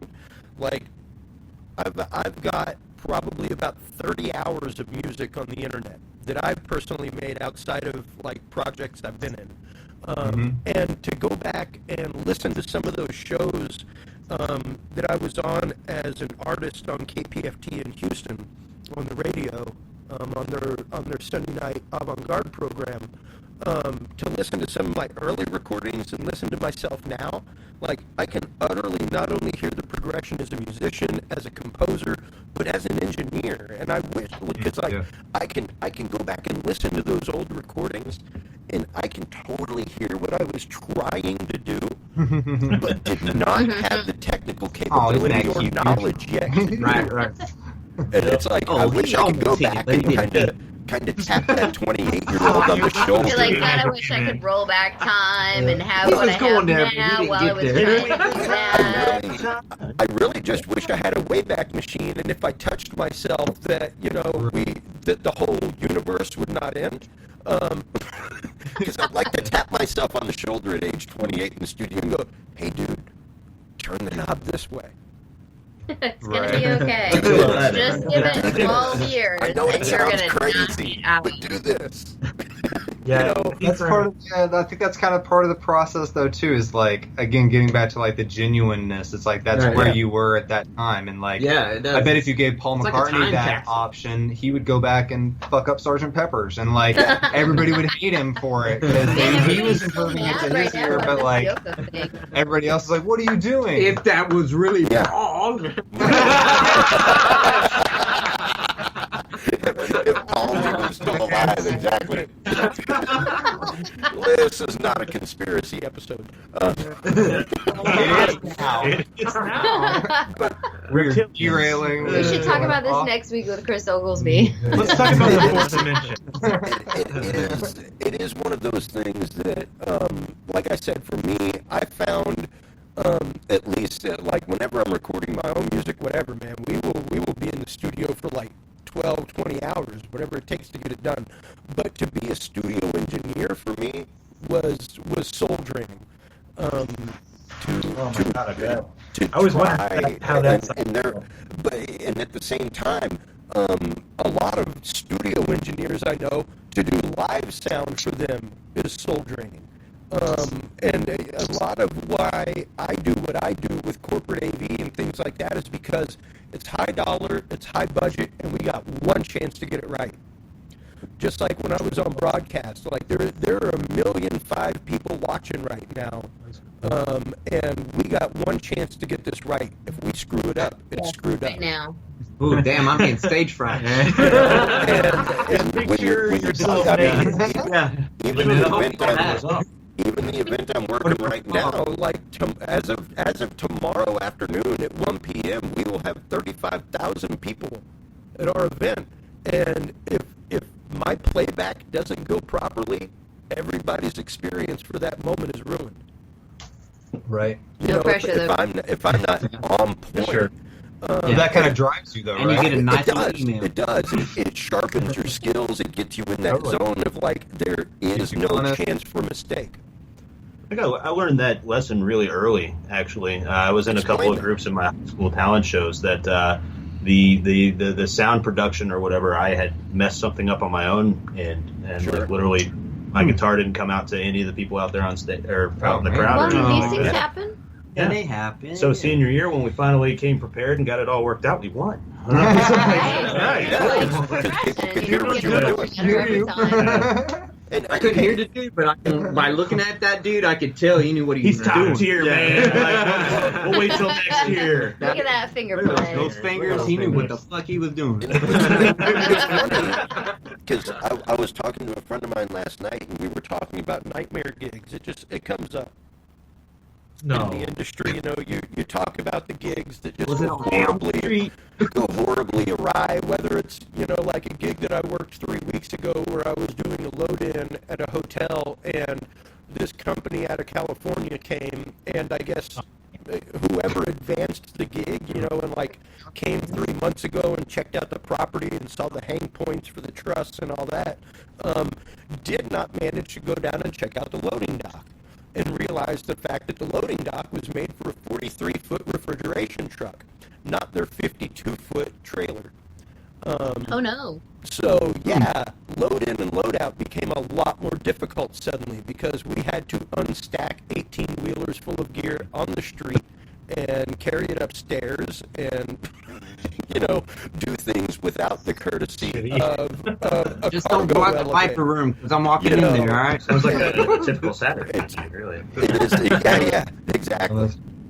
And it is one of those that, like, you do have those nightmare gigs. It does happen. And he was like, how many of you had? And I was like, quite honestly, I can probably count my real nightmare gigs on 2 hands out of 20 years. That's not bad. No, That's not really bad at dog, all. man. That's not bad. You know, man. where things just went horribly awry. I've had 2 times in my professional, like, corporate AV career doing. Well, there's a things lot on of the checks level and that I do. balances in your profession, so Yeah, but at the same time, there's a lot of just me. And, when you're told you just did a crap-ass job, yeah. that Oh, yeah, that's gotta hurt your That feelings. rings with you, and, it's one of those, like, well, what the hell did I do wrong? What did I do? And, how do you guys deal with that? Because it happens, where the audience is totally into it, but you on stage know the reality. You know what I mean? But you learn where it's like, bounds. okay, Yeah. okay, Joey's had 2 drinks too many. As usual. Did you say Julie's had 2 Damn it, drinks Joey! I tonight? told you. And unfortunately, the bass, unfortunately, the bass is off from the kick drum by about a quarter beat right now, and everybody else is dancing, and they're totally oblivious to it. But everybody on stage knows it's happening. Sometimes you have to work around, like. We're a whole step off of Yeah. the key Yeah. with each other. How do you guys? That's symbiotic. I Goes guess- back to that symbiotic deal again, like working with each other, feeling each other, that- like reading Trying to each bring other. everybody back. Yeah, That stuff don't last long in this band. Usually, like, we cue into that pretty fast. Right. and, Give a like, little elbow. adjust on the Like, fly. guys. I think Pick up when those you, guys. How do you Yeah, resolve right. this situation afterward is my question. Because a lot of times it's gone unsaid amongst a band. People don't talk about it. It happens, and it's like, it happened, whatever. But sometimes, it's one of those where it's like, no, we need to have a band meeting about this, because this is like, and I used to sell live DVDs to bands. And like I said, football footage. And that's how I would explain it to them, is the fact of, and it would be funny how many times I would sell like the 3rd or 4th DVD to a band, and come their next show, a microphone would drop off stage. And like the bassist would be like, no, I don't need a microphone anymore. Because the band would always be like, hey, like, you Maybe do that's all not right. sounding as good as do you thought all it right, was. but it's like, no, man, I'm great. Everybody loves it. And then you see it on video and you hear it, and you're like, ooh, wow, yeah. Yeah, I think we're I don't pretty need honest a with each microphone. other, that How it's like, often does that happen with you guys, where you actually alter your sound because of stuff like that, or where you actively change the arrangement of a song or something because of either audience interaction or the way that you interact with each other as a band on stage? I think we've been really lucky up to this point in the sense that we haven't run into a true Like scenario something like like that that. where we needed to change it. I think we all hold each other or ourselves really, really liable for what we're playing and the sound Nice. that we're Good. producing. And so with that being said, I Nice. mean, like if you can hear yourself for the most part wherever Right. you're playing, and if you can tell that it's not a constructive addition to the song, a lot of the times we've got at least the what we'll call it the young maturity to back the hell off and not keep that going. So that would Yeah. go for any like technical issue, also not just like on the actual player person, themselves doing it. Like if you had technical issues or something or other. Y'all haven't really had any of like real big technical issues. no, man. Fortunately, we played. There haven't been any like Well, I'll at say least like. from just this past round of practices for the show, we had a song we had to axe because couldn't cut it on the lick, like the amount of time we Yeah. were trying to do a cover. And we're upfront with everybody. We know we tried to work on it a little bit. It wasn't going to work, so we just communicated it wasn't going to happen. And that's the kind of thing that prevents those from happening on stage, Yeah.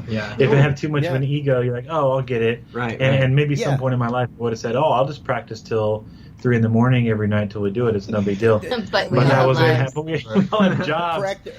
The time commitment is such that we know, and we're, like Seth, we're mature enough to understand not to take too much on our plate. We all have a full-time job also.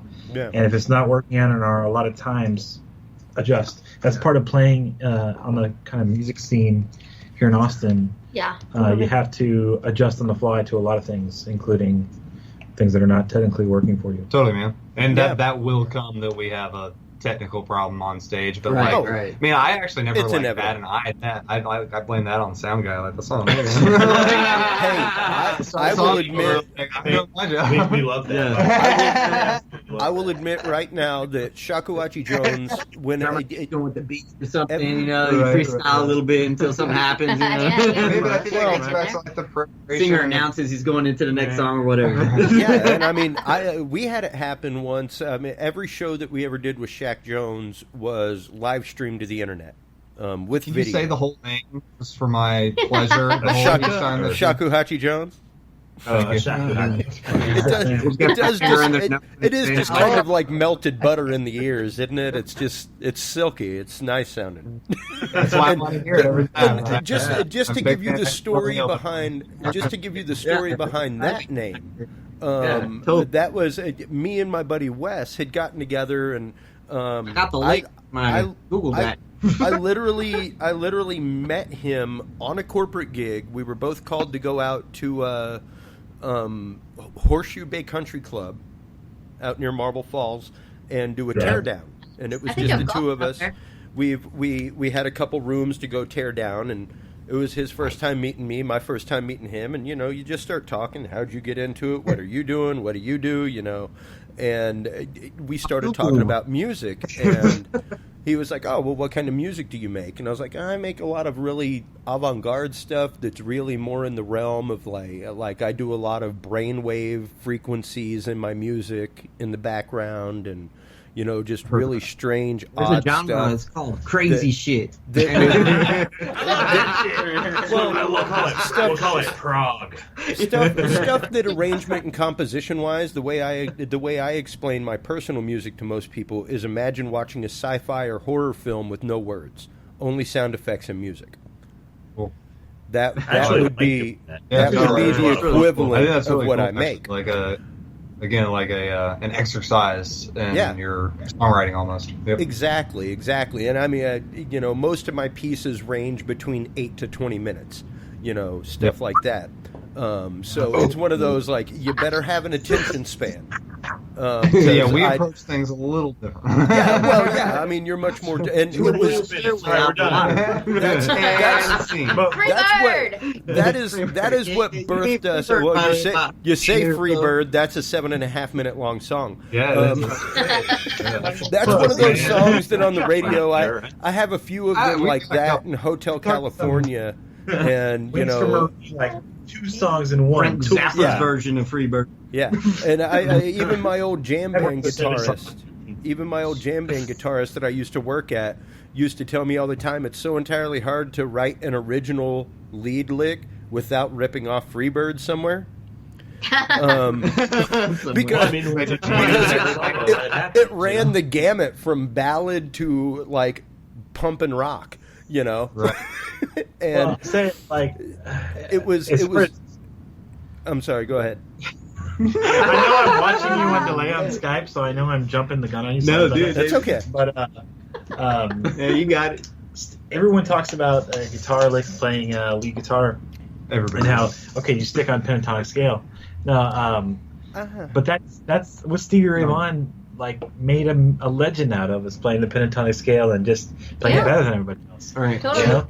Once again, it's not what That's you play, just but blues, how you though. play it. Blues, Yeah, blues. that's that, right? And I love Stevie delivery. Ray Vaughan for that, just Yeah. the raw power he had. That's just it. The raw power of simplicity. The raw power of the simplicity of the pentatonic. It's not like you're listening to Pantera and you're going to get into a Mixolydian minor at some point. Oh, here You come know. the sweeps. Right. Or something like that. You know, you're not My going to get favorite part is into right. some crazy scales and modes. And it wasn't until I met and joined up with Wes, and we were like, dude, we should totally get together one day and just have a couple beers and hang out and jam. You know, and it starts, man. it formed, and it was one of those that was very organic. And, you know, with the way I record and the way I perform in the studio, like I said, I'm commit to the mix. Like, I've got my roadmap of what I want to do, and if something different happens, that's cool. And that weirds a lot of people out, like the vibe that exudes, you know. Not everybody's into that vibe. And when we were done with the first track where we were just jamming and, like I said, record is always rolling in my studio, it was one of those, like, we both stopped and kind of looked at each other and went like, dude, did you feel that? Like, that was kind of creepy, man. Like, we were totally in each other's heads. And then we Totally, did it man. again, and it was like, oh, wow. Like, we got something here. And I went on a gig that I go to in Houston every year for, like, the last 8 years. And Meekum? No, actually, it is Sarah Week.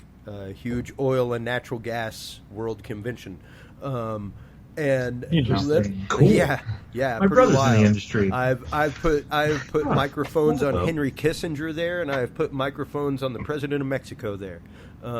Crazy, wild stuff, and Ole. very interesting people. But it was during that show that I was listening to some of our stuff. And that's when the name Shakuhachi Jones was born, because I was like, There it is. Makes some dude, sense. I'm jonesing for your shack right now, dude. Like, I can't get enough of it. And he's like, dude, I'm totally jonesing for your beats and like your effects and the way that you loop things. And it was like, that's it, Shakuhachi Jones. Like, Is the born. name is, the Sounds name like it is was born, consummated. you know, because it was literally, we were both hungering for that in some way. And like I said, within 4 or 5 months, we wrote easily 3 hours of music. That is badass, man. It was I crazy can sauce. appreciate that game right Well, there for and sure. Like, you know, anytime a you're lot- just like cranking out stuff, that's Yeah. like, and Man. it was. yeah. Go ahead. Yeah, no, it was a completely symbiotic relationship, and one of those that I've rarely had with my style of music, because, like I said, most people, and I've had numerous people who are like, yeah, you know, I want to jam with you. Let's get together and record something. And then by the time we're done, they're like, dude, that was fucking creepy. That, Yeah, man. like, I don't know if I can, That's like, fine. live Yeah. with, I don't know if I can live with that uncomfortable feeling. That's what I go. Yeah, you know, it's like there's this like unknown area that some people just aren't comfortable with, you know, because Yeah. because it's planned out, but I was taught to arrange and compose instead of notes, and basically think of it like a linear editor. You know, like what you see on screen in an editing program, where it looks like a huge bar graph, and it's Right. like this sound for this duration, you know, stuff like that. And that's how I was taught to arrange and compose, because my dexterity on keyboards was not such that, and my musical knowledge was not such that even my arrangement and comp teacher was like, that's a really crazy chord that you're playing, and there's no way in hell that you actually know what it is, because that's like an 8-finger chord, and it's like completely and utterly advanced. And it's cool that you used it, but you have no way. We can drop 4. Yeah, raise you have no way in. like, yeah. You know, it's like a keyboard player. Yeah, you know, it's Taking something up that all like the notes. yeah, you There's know, only and, so many notes. well, and especially with my hands the size they are, I can literally spread an octave between my thumb and my pinky. So, oh yeah, me too, man. you no know, problem. it's like I can I cover freaking like roll octaves like with my left hand pretty constantly, actually. yeah, and it's one of those like when you can do that, like you can hit some crazy chords, man. And composition wise, I didn't honestly know what those were. It was one of those, I played it because it felt and sounded right. You know, and that's where I came from with it as a point of arrangement and composition. And she was Hey like, Chris, well, did you tell them about you? You got that cool ass organ that you got? What kind of organ you got? Yeah, I got a sweet Hammond organ for free. Oh, of course. And it's an older, it's a newer Hammond organ though that actually has like a beat machine built in and stuff like that. It's pretty sweet. Yeah, it's got like Peter Gunn built in. I had a keyboard that had Peter Gunn on it. Dude, that's dope. Nice. Dude, it was Nice. sick. Yeah, dude. With It was green sleeves and shit. It With green sounded sleeves just and like shit. it, dude. yeah, you know, when it comes to arrangement and things like that, who normally takes the front seat with stuff with you guys? I guess I would say I would for the most part. Again, coming This is from Dylan. Yep, sorry. Yeah, it's Just, okay. Coming from the piano realm, and I was gonna say, coming from a classical background, man, just Sure. like knowing overall sound. I think that's actually my favorite part about this band and what we've gotten into is like having a very good appreciation for the sound as a whole and knowing where each part fits into that, and knowing when to kind of take yours and when to like hold off for the other guys. And when Yeah. to like take the. And now, how'd y'all Like, figure? you gotta know How'd when y'all to figure hold that it. out? Was it kind of organic how that I happened? think that's like song to song, man. Yeah. So for the most part, I usually I stem it off of like, I try to write earworms, something that's like gonna get in your head Exactly. and like hard to Yep. heart. So like usually stems from a vocal melody Mhm. People that hum it I later. put chords to, and then either determine if it's like more of a piano chill song where I'm playing over it, or if it should be more of like a drive-in guitar song where they're taking those chords and kind of playing over it. And that's what I'm most excited about this like next batch of writing, because up till this point it was like me sitting in my apartment alone, like writing by myself sort of thing, and then just bringing these songs to the table, where now I think we're gonna like kind of have that same iteration of the song from the beginning, but it's gonna like stem a whole different way whenever I bring it to the table over here, or vice versa. When Seth wrote the riff for Leap, and we kind of like that was a great example of that. Like, oh, here's kind of a bass, and then let's like branch off of that with our. here's parts. something I've been noodling with on my own and stuff, and check it out, Build a guys. whole Let's see what we can do sound with for it. that song. Exactly. Because Yeah. like that, I think that again a great example of that. Like we really dialed into the vibe of that quickly. I can tell you right now, the Leap, that's radio cut worthy. And that's straight up coming from like 20 years of experience, man. You got something Thanks, man. with that, because it's original, and at the same time so entirely reminiscent of so many classic things. Cool. It's got a great. It's That's got a kind of what great- we're going for, man. It's it's like got a we good- ain't reinventing the wheel, but like It's got a we're good not. rock blues feel, but at the same time, it's almost got like an R&B funk feel. It's almost undefinable. Well, you yeah. got You the can hear it live syncopation. tomorrow. Yeah, Yes, right. tomorrow. Where 1 to can 1. they hear it live tomorrow night, guys? Speaking of If which, you come out tomorrow night to 1 to 1 on South Lamar, just south of Altworth. Of course, David I went will give around. you a hug. I will give you a hug. I'll give you more than that. I'll give you Kiss. more. Can't go into it. I'm not going to describe it, but please come out. They said it was NC-17, man. you can describe it in detail if you want. Let me tell you how I'm going to get you. I'm a very lonely guy in Indianapolis tonight, my friend. Next time you're in the square circle with Hidden Empire, bro. That's right. Oh yeah. Why weren't we doing this for the whole hour? Because imagine listening. Well, we do it a lot, but Sit back. I'd be like, Oh, you what wanna is it? you wanna do a whole episode in wrestling voice, brother? Is that it? Yeah. Oh yeah. But in any case, what I was going to say. Fucking ridiculous. Oh shit, they were on the same brainwave the whole damn time. The lead. You're gonna get more insane, and then you're gonna hear a lot of stuff that we've kind of worked in the in between. Because before it was written a long time ago, it's written recently, and so what you'll get in between the two songs is a mix of that rock blues, kind of what we're described as. If you think about a lead blues guitar player, you'll figure out the ones that I wrote pretty quick. They go through. A lot Is it more. an E? Check. Is it fast? Check. Is it fast? Does it drive you punchy with the solo? Yes, that's a David Smith special. And I'm really excited to kind of see where we go as we write more with Joey. Joey, everything Joey puts down on bass is awesome. So Really is, man. can't wait to hear some more of it. Yeah. Yeah, and then I think also if you're not able to make the gig tomorrow night, I mean, we wanted these first two songs to be kind of out there to grab. Honestly, the EP's coming out here hopefully by the end of the summer. With that being said, I mean, both those songs are up live now on both SoundCloud.com/Hidden Empires and then HiddenEmpires.bandcamp.com. So you can go listen to them. I think 200 times was the limit that the website allowed me to set Yes. up. And we That is expect correct.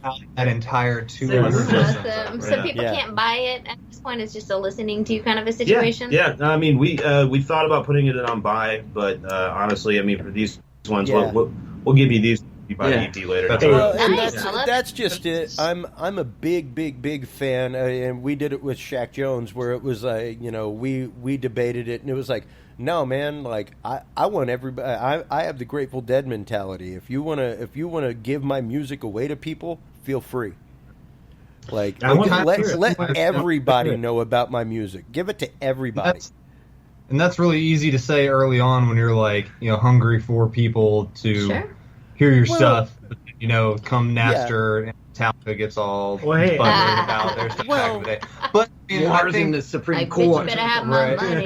right, Well, right, like, right. I still truly believe though, because I mean, even myself, like I said, I've got like 30 plus hours of music on the internet, and there's probably about 3 hours of it in which that is charged for.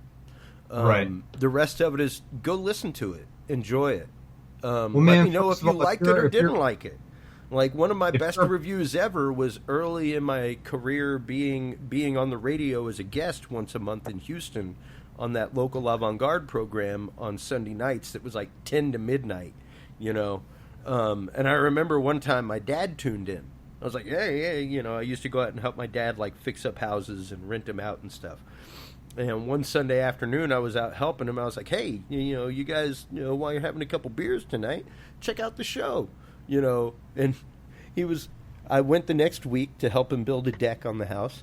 And he was like, yeah, we tuned into your show with the 12-pack on Sunday. I was like, oh, what'd you think? He's like, I don't know. Well, why don't you write some shit with a beat that people can listen to? And I'm like, all right. That's feedback. And That's one word for it, yeah. as an artist, my job is done because it moved you. whether it moved you to like it or dislike it, it moved you to a point of opinion on it. And as an artist, my job's done. And quite honestly, if I was making music to appease people like you all the time, I'd probably not be making music. I'm making music for my own sake.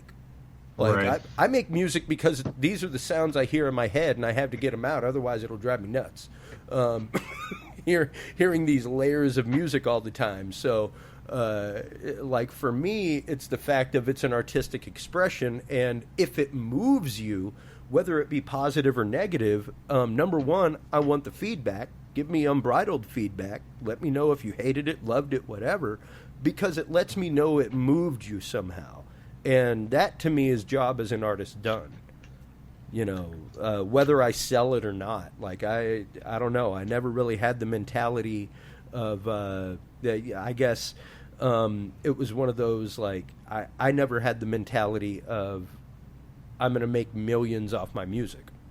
Right. You know, I'm making music because I love to create. And when you love what you do, that shines through and it resonates with people. Like Steve-O said earlier, it's the unbridled honesty. I said something. It's the unbridled honesty. It's the fact that it's genuine and it's you. Everybody kind of starts there too. I would think. Yeah. You know, like especially coming from running sounds and doing a lot of booking back in the day. You meet those people that are new to the scene. The wide-eyed optimism. Yeah, that are there for the love of the game. Like, they're there to play, and they're there to throw what they've got out to people. And I think in order to continue writing and continue progressing as a band, you can't ever lose that. Totally. Yes, exactly. Got to have that, exactly. like, constant. I on Drive, Talking the Sound, hunger. on the excitement. Talking Hunger Sound, like the wolf. on the Talking Sound podcast, I've started actually. It's the first time that I actually made the distinction between. It's the first time that I. It's the first time that I ever made the distinction between artist and musician. A musician is someone like my buddy Tom Metz, who is out 5 days a week teaching people music, out 3 days a week playing other people's music and plying his trade as a musician. An artist is somebody who creates music regardless. There's a difference between artist and musician. Yeah, and you know that's one of those like where do you guys amongst that map find yourselves? Where do you define yourselves? More as artist or musician? Yeah, how do y'all define it? 70-30. Oh, Julie's got it. Which way? I 70-30. No, I think 70-30 artist musician. Man, that's. I'm not sure I've ever thought of it entirely. That I feel like there's bleed over that. A musician falls under the artist umbrella, as it were. That art is like way more broad. Right. Obviously, I mean, I'm not. Whatever. But you're not what, Van Gogh or something? Right. Don't cut That's your ear exactly off who I think of for when the I think of music. art. Van The Gogh. symmetry Totally is cut your ear wrong. off on stage, dude. You will I think sell And I'll put it in a words. box and send it to my love, baby. Hey, baby. Hey, baby, here's my ear and my clip of music. Here's my You weren't ear, listening, sweetie. so here you go. no, I just write a give song my called sweetie my Jamie ear. instead, and some cooking my roll. And Easier. Is that a redheaded lady? No, I think there's like a persona of some people or some rather that, like, you know, when you're a musician, you think of yourself of a certain way, perhaps, maybe. So, like, perfect example, Jim Morrison probably thought of himself way more of an artist than a musician. For sure. Right, I right. would. Yeah, exactly. But that comes because he can play shit. But, you know, that's okay. Right. Well, here's what I would he say. couldn't that play as shit, a- but he was a hell of a lyricist and a damn decent. He was, singer. man. He was. I was just. As I, a- I love the No, Doors. They're perfect one of my example, favorite. though. Yeah. Well, Yeah. as a- I as take a- a lot from the Doors, man. They're Yeah, one of my favorite a bands. musician will have a box of tools, like Yeah. for real. Like an artist has a box of tools that are Exactly. that kind of go in one direction. But a musician, I would expect, if you describe yourself as such, Mhm. would have a kind of a lot of things on their tool belt Yep. Right. that they can Yeah. kind of bring at any time. Well, Yeah. well, it's like I was saying earlier. It's the palette of sound. Just like an artist has a palette of colors that he mixes together to make other colors, you have a palette of techniques. You have as a guitarist, as a keyboardist, as a And if you as a go that percussionist, direction, as a bassist. Which one you consider better? You've Is got there different, one better than the other? Well, I think what you're really looking for is Oh, a no. David Smith. No, I was kidding. Yes. Oh, we have one right here in the Oh, studio hey, the one and tonight. only. How ironic. Would the artist be better than the musician, or the musician better than the artist? No, I think I it don't think depends on it's- what the end result is going to be. You gotta have it- I don't what think it you're trying to matters do. either way, man. Balance. It's just like it's Number- different. It is Yeah. what it is. Like, It was exactly. two artists before. is LeBron James better than Michael Jordan? I don't know, Right. man. No. Well, Right, it's, right. it's Yes, to me you are more. right. But No, still, no, it's the point of the matter of it. But those like, two, like a basketball example, those two Right. players I have like a that. fluid Also, mix. Larry Bird. Yeah. is a for fluid sure. mix of both. So you have your music that is, heavy on the musician aspect, Yeah. Yep. technical, Yeah. rock, Yeah, maybe exactly. it's, Tool or whoever you want to go with. Dream Theater. Or Yeah, you go on math- the art the side math and rock. get, Right. all the See, other crap. I think of Jordan more of an artist in that category because I've seen him dunk and the way he can jump from the free throw line and dunk, and it was like he defied gravity. It was the way he all did right, his guys, we're art. combining basketball and music. Yeah. It's just like- but see, here's the difference. Here's the difference. There's many people that jump from the free throw line now, and the fact is, how do you define yourself as artist is the question. Because when it comes to musicianship, it's one of those that it is truly a honed art. It's something that you've hammered out, you've worked out different techniques, you've worked out different things, and you've come to the point where you literally are plying your living on that. Whereas with art, and as an artist, you're going to keep making art. Like Toulouse-Lautrec was hard pressed to sell some stuff while he was alive. You know what I mean? Like the man died broke, but his stuff is worth millions now.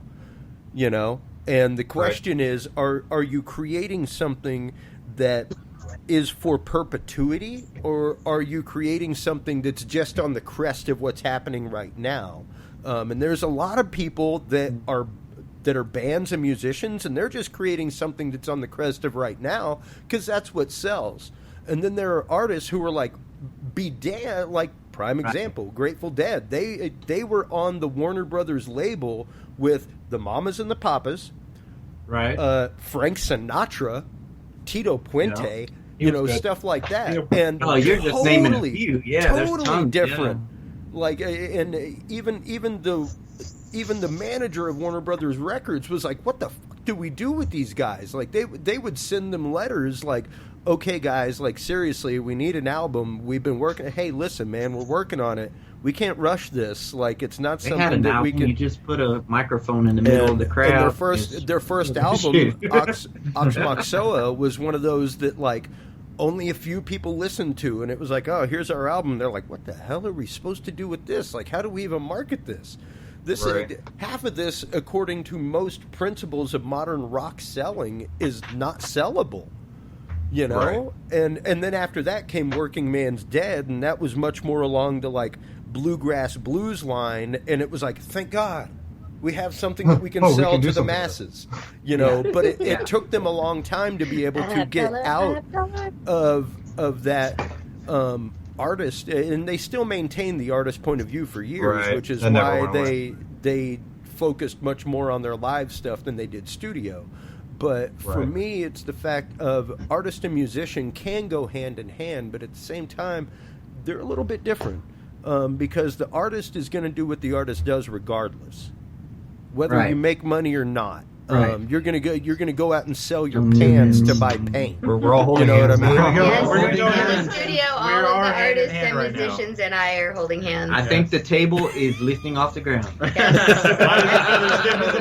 there were an outside person to take a picture of that Why with does me right that there. happen? That was beautiful. I felt I think I felt was the going to connection. move.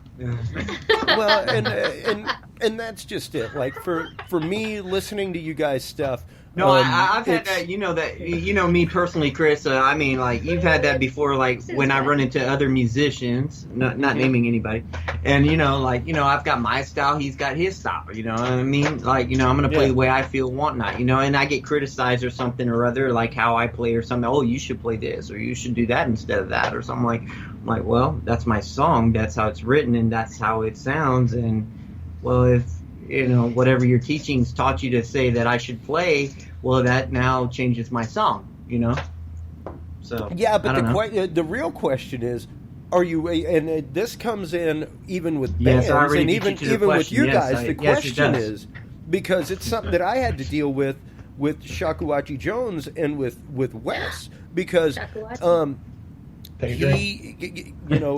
those, you're going to be hard pressed to be able to sell a 20-minute piece of music. Mm-hmm. So you've got to make something palatable to the audience. You've got to make something that is mass producible, is able to get out there. And how often is it that you guys compromise something for the greater good in a song? Because that's something that they're gone again, or Chris is gone again. I think we're still here. But on that note, until he comes back, so there he is. There I am. We are gonna wrap soon anyway. Yeah. Where can people find you? Where can people tweet you? What is your whole social media thing? So, let's go to David Smith. He's gonna tell us where to find everybody. You already took guitar extraordinaire, so just. He's just an all-around extraordinaire. I don't do it for the money. He also does great impersonations. Thank you. Really? That's awesome. So if you want to see any of those things mentioned, at @hidden_empires. Hidden_empires, or Snapchat Hidden_empires as well. And then don't forget Facebook. Also on Facebook, Hidden Empires. Okay, and if they want to see you live and in person, we will be at the 1-to-1 Bar. Really awesome music venue on South Lamar. Please come out and see us 8 p.m. tomorrow. What's the cover situation? $5. Oh my gosh, that's basically free, guys. Just dig around under your reasonable, less than the cost of a beer to go out and hear great music. Also, people who are listening right now who come out tomorrow, the first person to come up and say that they found the show because of us, I'm going to give you a Dudes and Beer koozie. Oh, yeah. I love a good giveaway. So everybody make sure to come up. Make sure that you are the first one through the doors to come and meet Julie. And we have a koozie. And where can we get our music, Seth? Oh, and all the music, like I said a little bit earlier, you can find on either Bandcamp or SoundCloud, soundcloud.com/Hidden Empires or hiddenempires.bandcamp.com. Awesome. Yeah. Fantastic. Well, on our page as well. Awesome. Guys, I can't thank you enough for finally being on the show, the fact that we were finally able to connect and make this happen. And I love the music. It's great. I can't wait to hear the rest of the EP whenever it comes out. What y'all have already is absolutely phenomenal and groundbreaking and some entirely new sound that's coming out in the industry. So congratulations on that and Godspeed on the rest of it. It's hot. And not only that, break a leg tomorrow night at 1-to-1 Bar. And while you are online checking out the fantastic music of Hidden Empires, please make sure to go online, check out dudesandbeer.com. You can download the free app on Google and iTunes, all that stuff. Guys, thanks once again for being on the show. I can't thank you enough. Thank you. Thanks, guys. Until next time, everybody, remember, if you can't be good, be good at it. To listen to our audio streams and chat with us live, download the official Dudes and Beer app for both Android and iDevices, available on the Google Play and iTunes markets. For more episodes, content, and information, visit us online at dudesandbeer.com. You can also find our episodes on Spreaker, SoundCloud, YouTube, Stitcher, or your favorite podcast service. Dudes and Beer is a proud member of the Revolution Digital Group family of podcasts. Thanks for listening, everybody. And until next time, drink responsibly.